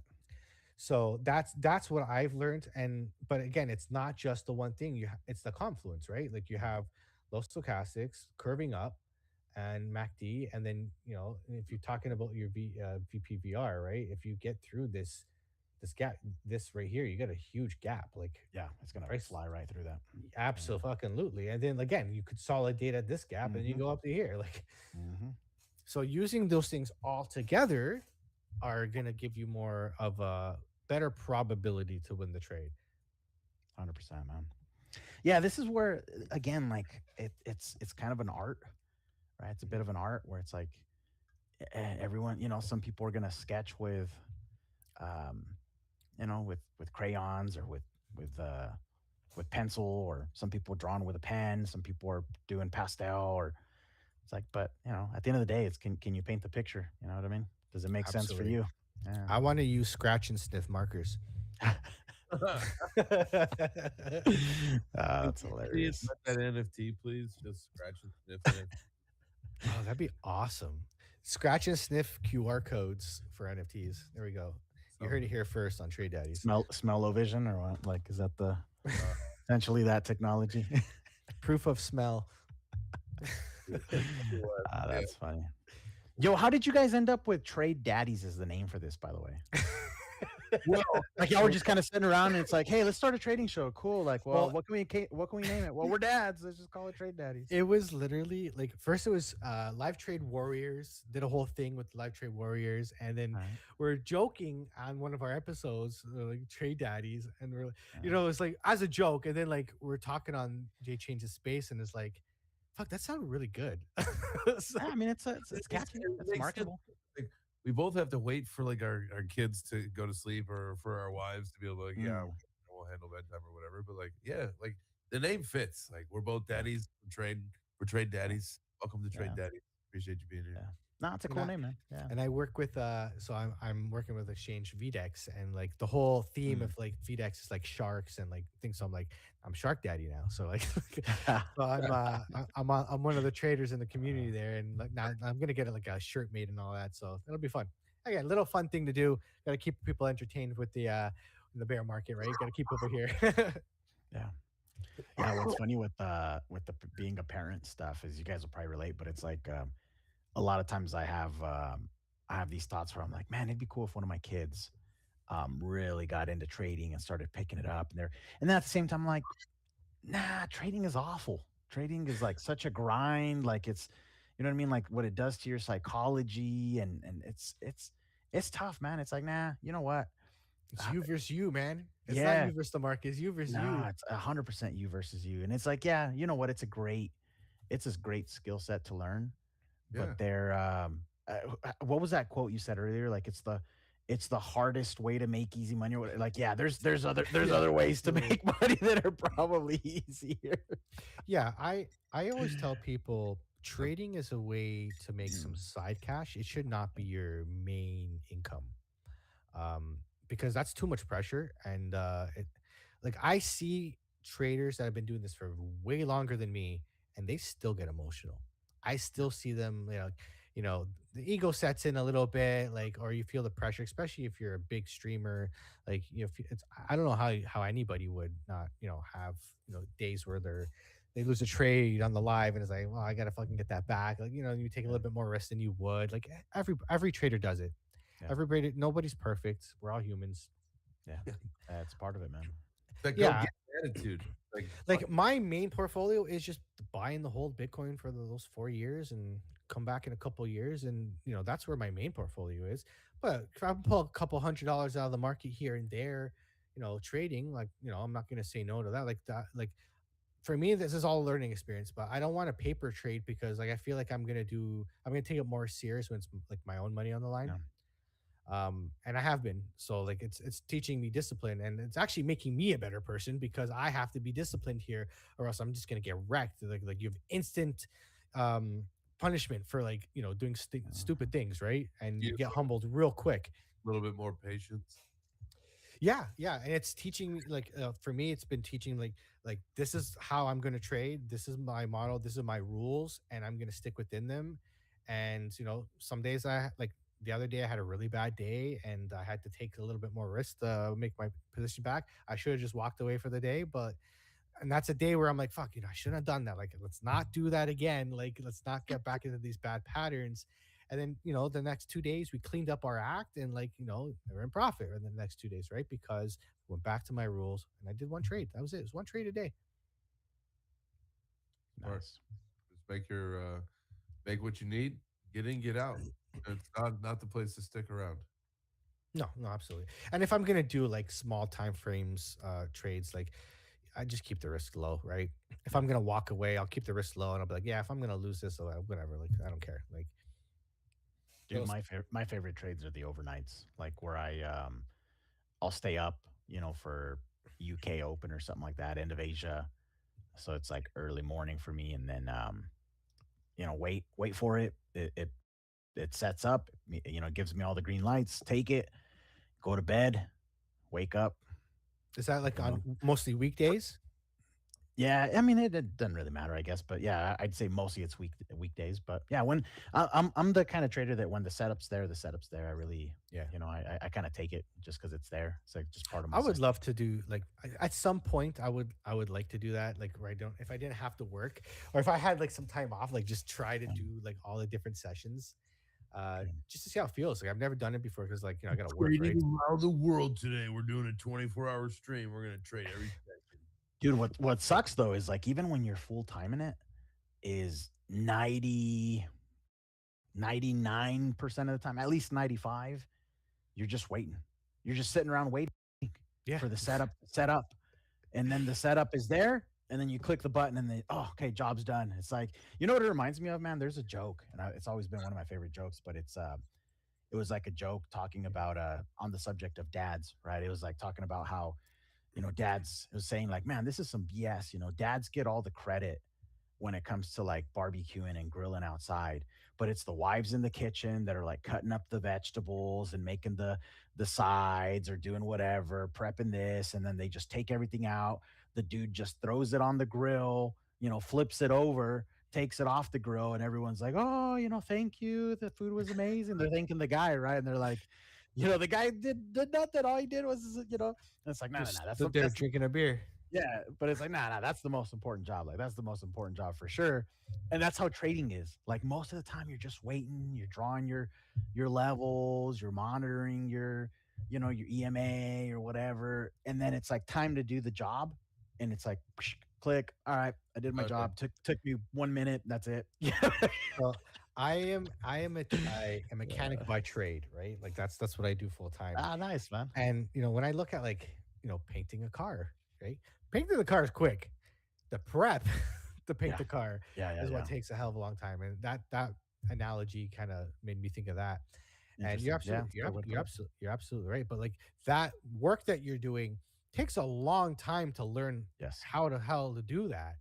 Yeah, the trade happens real quick, but like to get to that point where you can even see that that's a trade to take takes a long time. And I'm like, I still feel as though I'm a beginner. This is why I don't have a course. I'm not selling anything to anybody because I am not there. I don't feel qualified to be able to do that for anybody yet. Regardless of what people will say, I need to be, if I'm gonna like not tell people what to do, but you know what I mean, like influence people what to do. I want to feel that I'm competent at being able to do it. But what I do like to do is like what I am doing is I'm learning, in public. In public, like that's my. I think that's the alpha, dude. I think that's the way to do it. Actually, is like that's how I think about like everything that I do, whether it's contributing to spaces or whether it's streaming for myself or on someone else's thing. It's like I'm just doing my what, and I've got it in my bio. It's I'm just doing this system, learn, do, teach. I learned something new today. I'm doing it. I just happen to be doing it with the camera on. And then as I get good at it, I'm then teaching it. Not really like as in like pay me so I can teach it to you, but it's like ooh, check out. Look, this is what I learned. Let me give you an example of the last 2 times, 3 times that this happened. Check it out. Like it does this, that. Boom, here's how I took it. So I'm doing this learn, do, teach. And maybe it's learn, do, share, right? Like maybe that's a better way to put it, but it's all you're doing, man. The more you the more you I notice like when I start talking about things and how I articulate it, how I talk about it, you start to realize how well you know something. Yeah. If you can't speak, if you can't articulate it into verbiage, and get it out there, then you don't know it well enough. And Correct. I find like being able to talk about this stuff verbally all the time, going on shows, doing having a podcast, that just helps me gather and articulate my thoughts better Mhm. and learn it better. Right, just Yes. repetition. Yeah, it will make you guys doing these shows and having to articulate your ideas and your process, it absolutely is going to make you a better trader. Absolutely, because I'm living it every day. I notice the improvements of me having to share my thought process, and then either in the moment hearing myself say something that sounds totally wrong, and I'm like, nah, that doesn't make any sense. Hold on, something's not right here. Right? It's like, no, no, no. Let's look at this a different way because that's not making any sense now that I said it out loud. Or I say something, I'm like, yeah, yeah, no, that does make sense. Yep, yep, no, it's spot on. It has to be. It's making total sense, right? Absolutely. You gotta love when you go into those spaces, you start talking, and then you lose your train of thought, and you're just like, what the fuck was I going with this again? Yeah, Quick kick that. 100%. I'm just gonna mute real quick. This room reset. Hey, everybody, just smash the like button. Yeah, there you go. Jay Chains has got it all figured out. Figure out what up. That's the All the years of hosting shows and stuff. This guy knows all the secrets of movie magic that the audience or the listener doesn't pick up on there, huh, Jay? As long as they don't know you're struggling, that's all that matters. That's right. That's right. Oh, I remember we were talking at Mm. Futurist the first time. I still crack up with this. So we're on stage. Jay Chains is talking. He looks over. He's like, "Bro, I don't know where I'm going with this."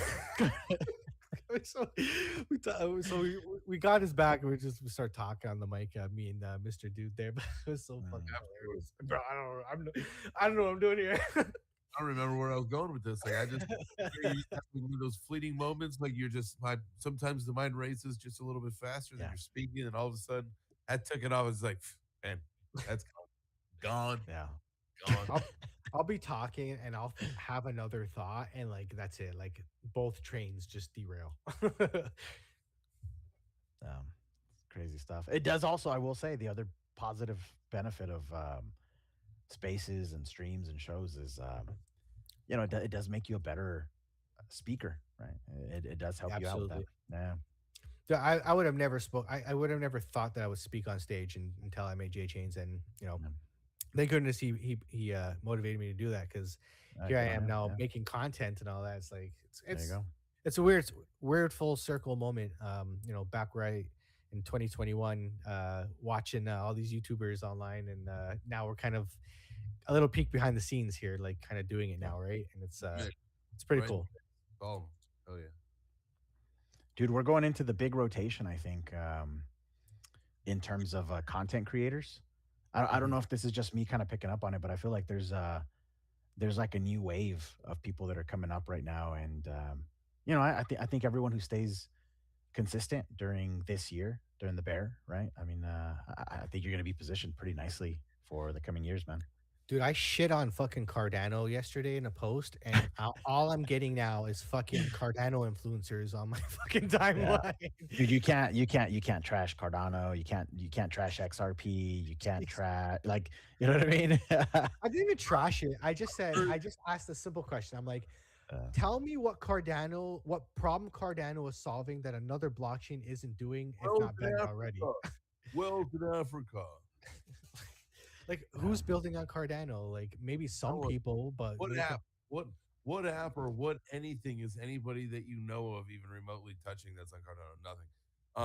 My whole thing is, look, I'm very tactful with my disdain towards the Cardano community. My whole thing is that they've chosen. Let me step back. They rejected the Ada Gang moniker and had to side with the Cardano community, which is fucking nerdy as shit. And I'm sorry. They really don't have like a XRP army or Link Marines type of thing. No? I'm saying, dude, they had the Cardano, the Ada Gang. They had Ada Gang, Ada Gang was the thing, and they said no, no, that's too vicious. We gotta be the Kardashian community. So somebody clapped back on my post and says, well, Charles is on the timeline, he's doing shows, he's saying the right things. I said i Charles is said cool. Yeah. I said that sounds like desperation to me to stay relevant. Like he's just out there making content so people don't forget what the fuck Cardano is. But in my opinion, what I really think hurt Cardano is because they chose to go the peer review route, and everything moves so fast here. You kind of shot yourself in the foot, in my opinion, because crypto's kind of one of those things. Where it's like, put it out first, and we'll figure it out as we go. And honestly, it was kind of the same thing. You look at Uber. Uber didn't ask for permission to fucking go and disrupt the taxi market. Uber came out and just put it out there, and they figured it out after, right? So like, if you're having technology that's disruptive, you just got to get out there and then figure it out as you go. Do you guys think that what they're doing with Midnight, that Midnight token, it's like a privacy thing or whatever, right? I mean, I haven't really looked into it a whole lot, but do you think there's is that tied to Cardano in some way, where like I believe so. it burns ADA or something? I don't know. I'll be honest with you, I haven't looked into it about that. I know that, like, so I do this thing called Shrimping on my show, where we go on CoinMarketCap. If you look at their altcoin season, if you go to CoinMarketCap on the altcoin season, and you look at the top 100 coin performance over the last 100 days, you can look at some pretty good metrics of where you can find some opportunities, right? Like it'll show you where Bitcoin's performed. Like right now, Bitcoin's down 21.5% over the last 100 days. It was down 27.5% yesterday, so it's obviously on its way up. So like there's an opportunity there to make some money. But what we call shrimping, because shrimp are bottom feeders, are the coins that are way below there. Midnight is down fucking 86%. 86% in the last 100 days. What the hell happened? What the hell happened? So I don't know. Like I don't see like okay. Here's my question now. Okay, yeah, it's a privacy thing. Okay, aren't there other privacy coins? Like, are people going to use Midnight over Monero? Probably not. Yeah, Right? it Like, depends. It depends how easy, right? Because The Monero Cardano is not people the easiest to get a hold of, right? So sorry, Monero isn't. yeah, It's mineable. no, I know that, but for the average guy, like for an average retail dude, they're not gonna. How are they gonna get their hands on Monero? They're probably not, right? Like that's like I could probably maybe get some Monero, but I'm not gonna mine it, Mike. I'm not gonna be mine. I don't know how to fucking mine. Just plug a machine in. That's it. Give it internet. yeah. What's a friendlier privacy coin than Monero? Zcash, I guess would be Zcash, maybe. yeah. Most people, Dude, know Litecoin. A Zcash. lot of people don't know that Litecoin has a Mimblewimble. Yeah, dude. Oh yeah, that's right.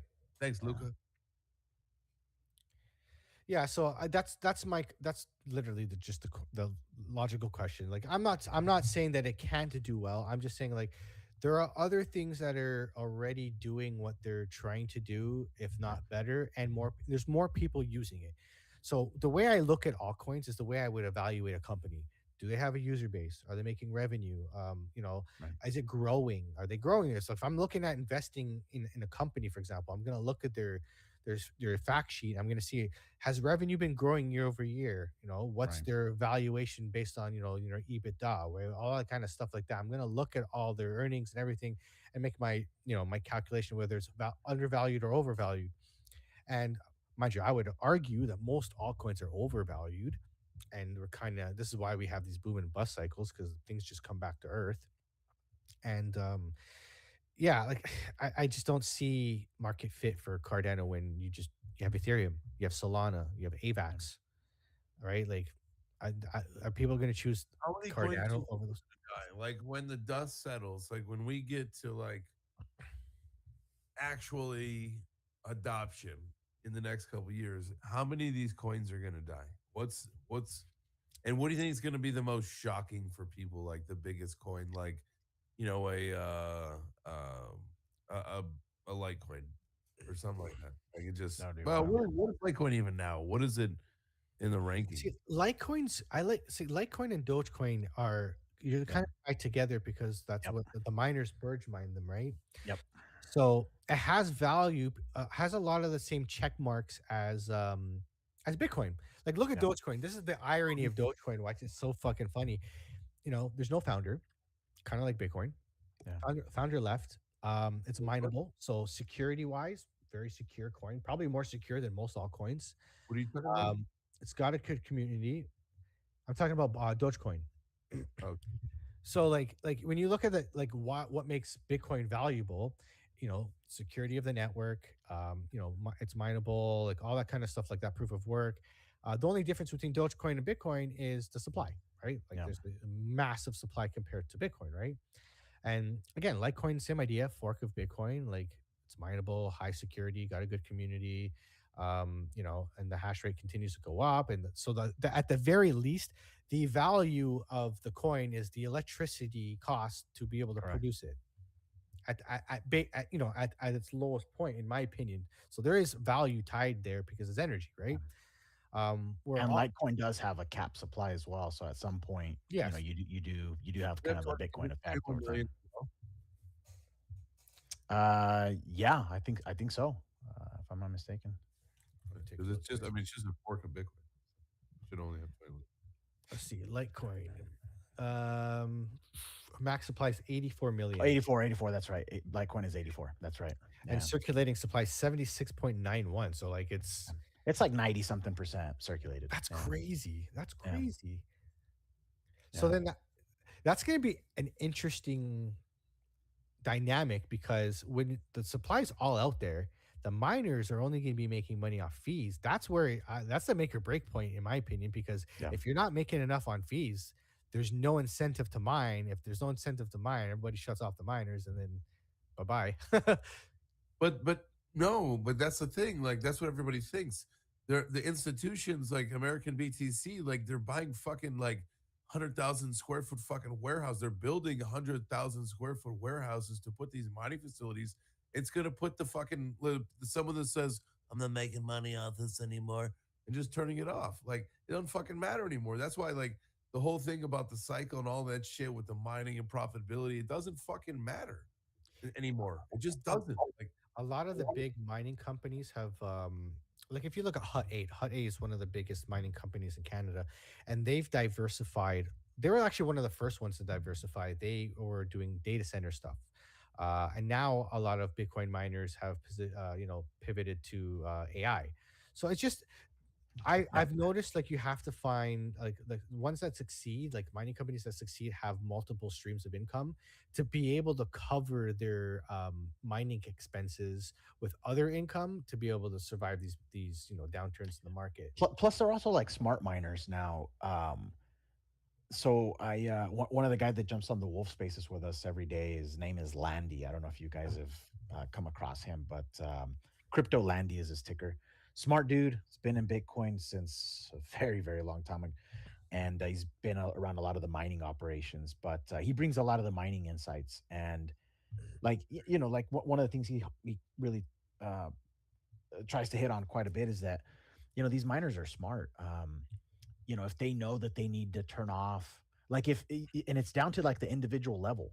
If this individual miner itself is now mining at a loss instead of at break even or in profit, it kind of goes into like hibernation. And even if it's for an hour, like it can shut down for an hour, and then after the difficulty adjusts or energy, like whatever needs to change, that it can now make money again, it can just wake right back up, right? So they're almost kind of like going through, just like a laptop would go through, like sleep cycles or hibernation, depending on if you're at your desk or not. Like these miners can do that as well. Yeah, and not to mention, like, when people turn off their miners, the difficulty gets readjusted. So actually, how much yield you get will change. Correct.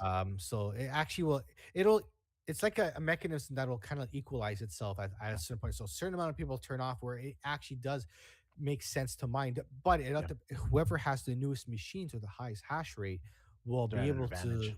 Yeah, they're at an advantage. It's the older machines that are going to get pushed out of the market. Yeah. And even a lot of the pools, right? Like when more people shut down, the ones that stay online are now getting a bigger piece of that pool as well. So there's all kinds of dynamics at play on that stuff. For me, mining is a piece of your portfolio, because it has the same exact tax advantages that owning like a rental property. Same depreciation values, same taxable benefits for the expense of the electricity or hosting costs or whatever. So for me, It's the lower barrier to entry instead of buying a house. You don't have to fucking deal with tenants, right? Like you just have a True. miner. You don't even have to have it. You just host it at a mining facility, and you're getting the cost to the hydro cost is 100% deductible against your income, and then the value of the miner you get to depreciate like 30% per year against your taxes. So as a part of your portfolio for a tax strategy, very, very, very good. And I definitely will be. I'm probably actually going to be mining Dogecoin and Litecoin come this bear Nice, market. They're nice. the only ones last bear market to stay profitable the entire bear run. Yeah, I like those too. Who knows if they'll ever get like adoption to a point where their value increases, substantially. But yeah, I like them. I like them just because of that. Like all the facts that you covered earlier, how similar they are to BTC. Like literally, you could ask a Bitcoin maxi, "Hey, what do you think of Litecoin?" "No, I don't like it." And then you okay, tell me what you like about BTC, and they're going to tell you, "Well, BTC is, proof of work, fixed supply." Like the SHA-256, the consensus mechanism. They're gonna name all the things of why they like Bitcoin and be like, perfect. Sounds like you love Litecoin then, because Litecoin does all the same shit. You know what I mean? You just don't know it, and it is way cheaper. So, hey, what's up, Crypto Crank? We got Crypto Crank watching the stream. What's up, dude? That guy's a beast in scalping. This guy does some crazy scalps, man. He's down. He does a lot of like the 5-minute to 15-20 minute scalping and stuff like that. Okay. Yeah, y'all check out Crypto Crank, man. He streams on YouTube and on X. He does some cool stuff. Let's Yeah. connect, man. Let's collab. Yeah, y'all might even be able to bring him on, man. He's a cool dude, man. He's hopping on other people's shows all the time. Yeah, absolutely. Yeah, well, honestly, I think instead of beating a dead horse, I think we got it pretty good today. Hell yeah, dude! This is awesome. Yeah, this is awesome, dude. Thanks for inviting me, guys. No problem. Anytime, man. Anytime you want to come on the show, you just hit us up, man. It's Cool, nice man. to talk charts, trading, vibes, and I believe you have kids too. So like, Got 4 boys, dude. There you go, trade daddies. Yeah, there you go. You got to be a daddy to come on. No non-daddies allowed, man. Yeah, You know what yeah. I mean? I will allow if your significant other is pregnant. That's still Yeah, okay, yeah, that counts. Yeah, So exactly. get to work, boys. All right, hell yeah. All right, guys. So thanks for coming on, dude. Honestly, so I don't know. Thanks to we're you all guys. in the same boat of where this market's going. Short term, we can have a pump, but ultimately, we still have yet to make a cycle bottom in all of our opinions. So moves up and down, we can make money no matter which way the chart is going. So we'll keep at it and keep trading and keep improving. There you go. Trade daddy. Yeah. Trade daddy. We got traded, daddy. All right, I'll see you next week. All right, boys. Have a good one, and we'll see you later. Thanks, Fitz. Yeah, thanks, guys.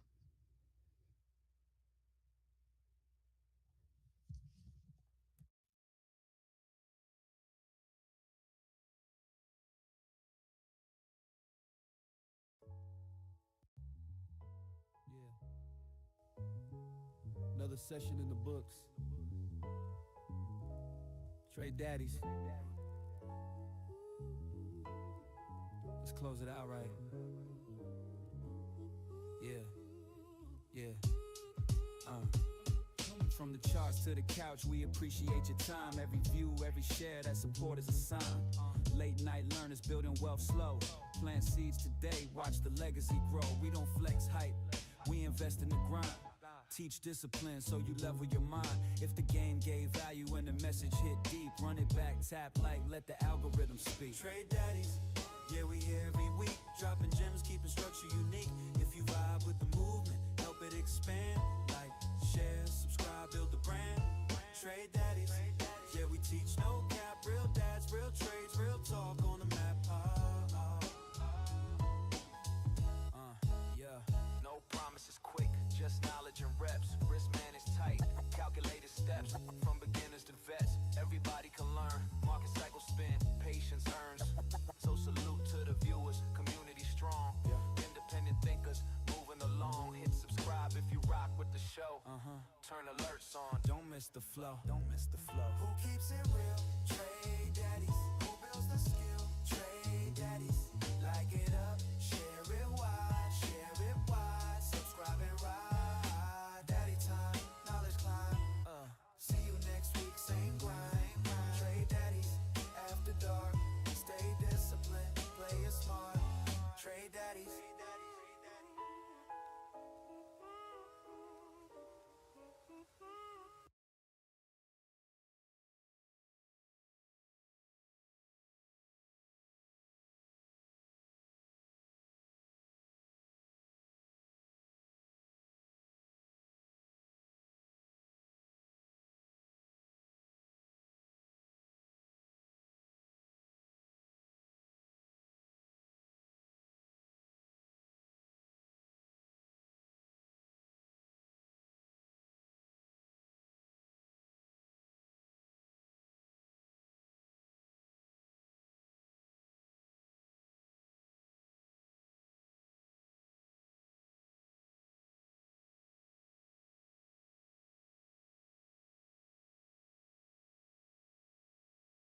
Yesterday's close, 68.69 SPX.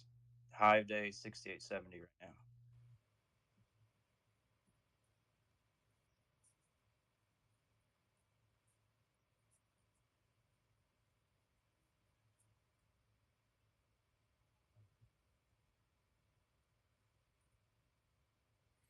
I'll stop out of these MUs if when we break below the POC, they mark at 58. That'll be my stop. But we're grooving here a bit.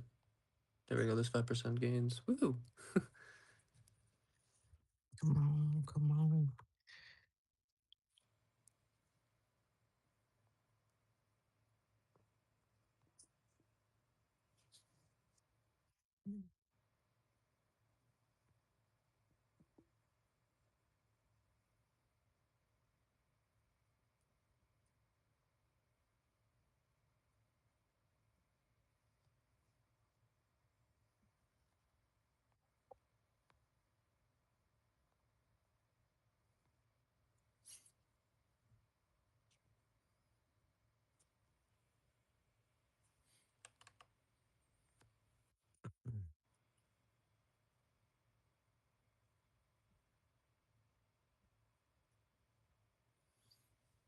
Come on, what are we gonna do?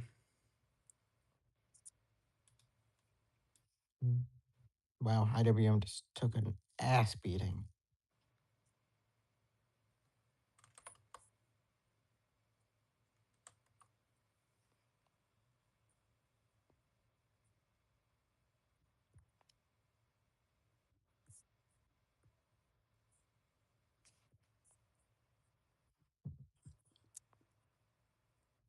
Shit. I think I just missed a short. I closed the Hey, at 71, super small game, but I don't like how small it is, and I have a 1 day, so I just closed it.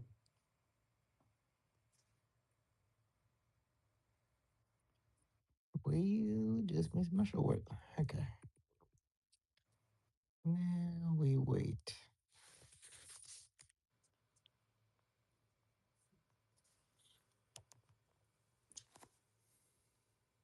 Watch my uncle make a new high now that I stopped out.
Microsoft may dip here.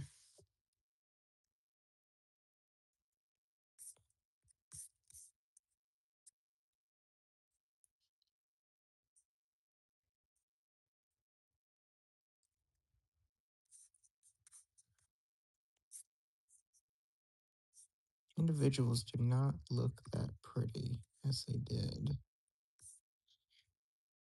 If we get a bounce up on NQ, I'm going to look for a short at some point here. I mean, Microsoft and Tesla both look pretty strong. Yeah. I mean, other than that, Apple's weak. Amazon is now weaker. Google's down there. Meta's up there. Microsoft's up there. AMD is still kind of up there.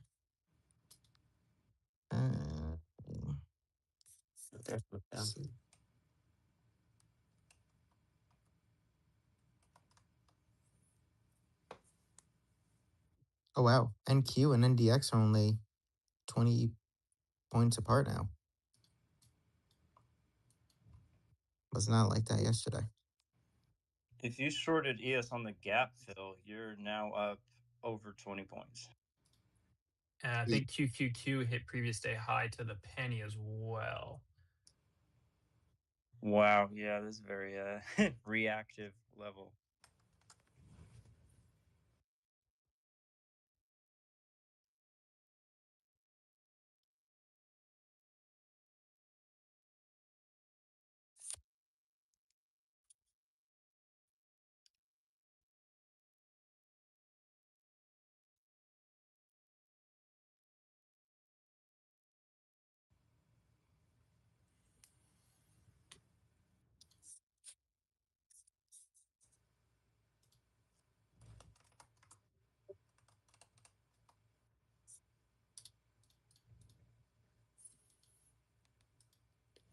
All right, I think I'm gonna head out, get started on some stuff I have to do. I'm netting 30 points today. That is a-okay for me. Sounds good, brother. Yep, I'll catch you guys later. I'll be around tomorrow for the stream. Peace out. All right. Catch you Have a later, great one. boss man. Later, Joe.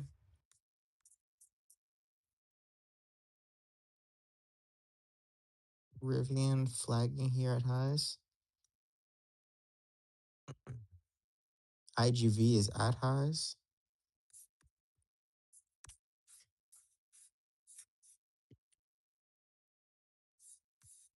IGV's been on a tear after that bullish around me at the bottom around a week and a half ago. On a tear.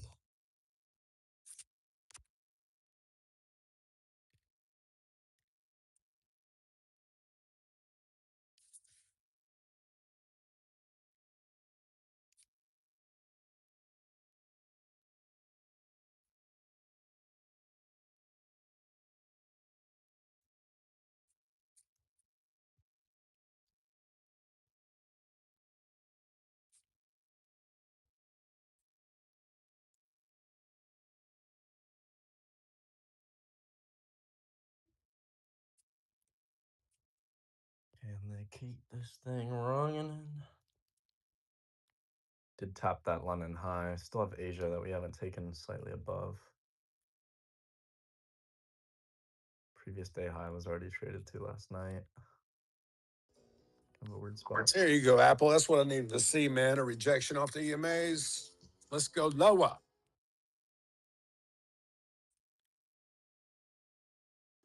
Sure would be nice if the indexes would pull back more, though. That would help. Yeah. Gold is breaking down here.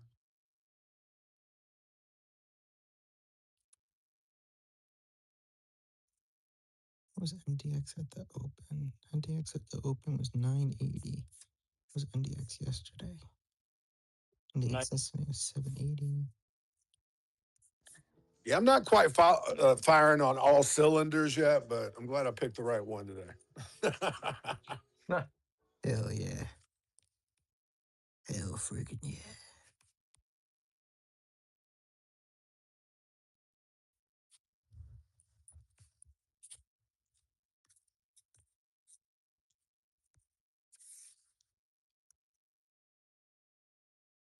I always feel like Apple has the most consistent sell-offs after their little events and stuff. They do. Well, that was such a weird product release. It wasn't even like an event. It was like a press release.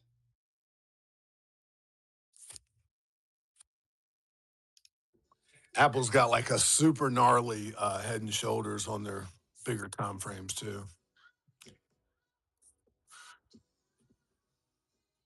I think a little bit of risk, especially with software and more frontier tech, is shifting, which means out of Apple.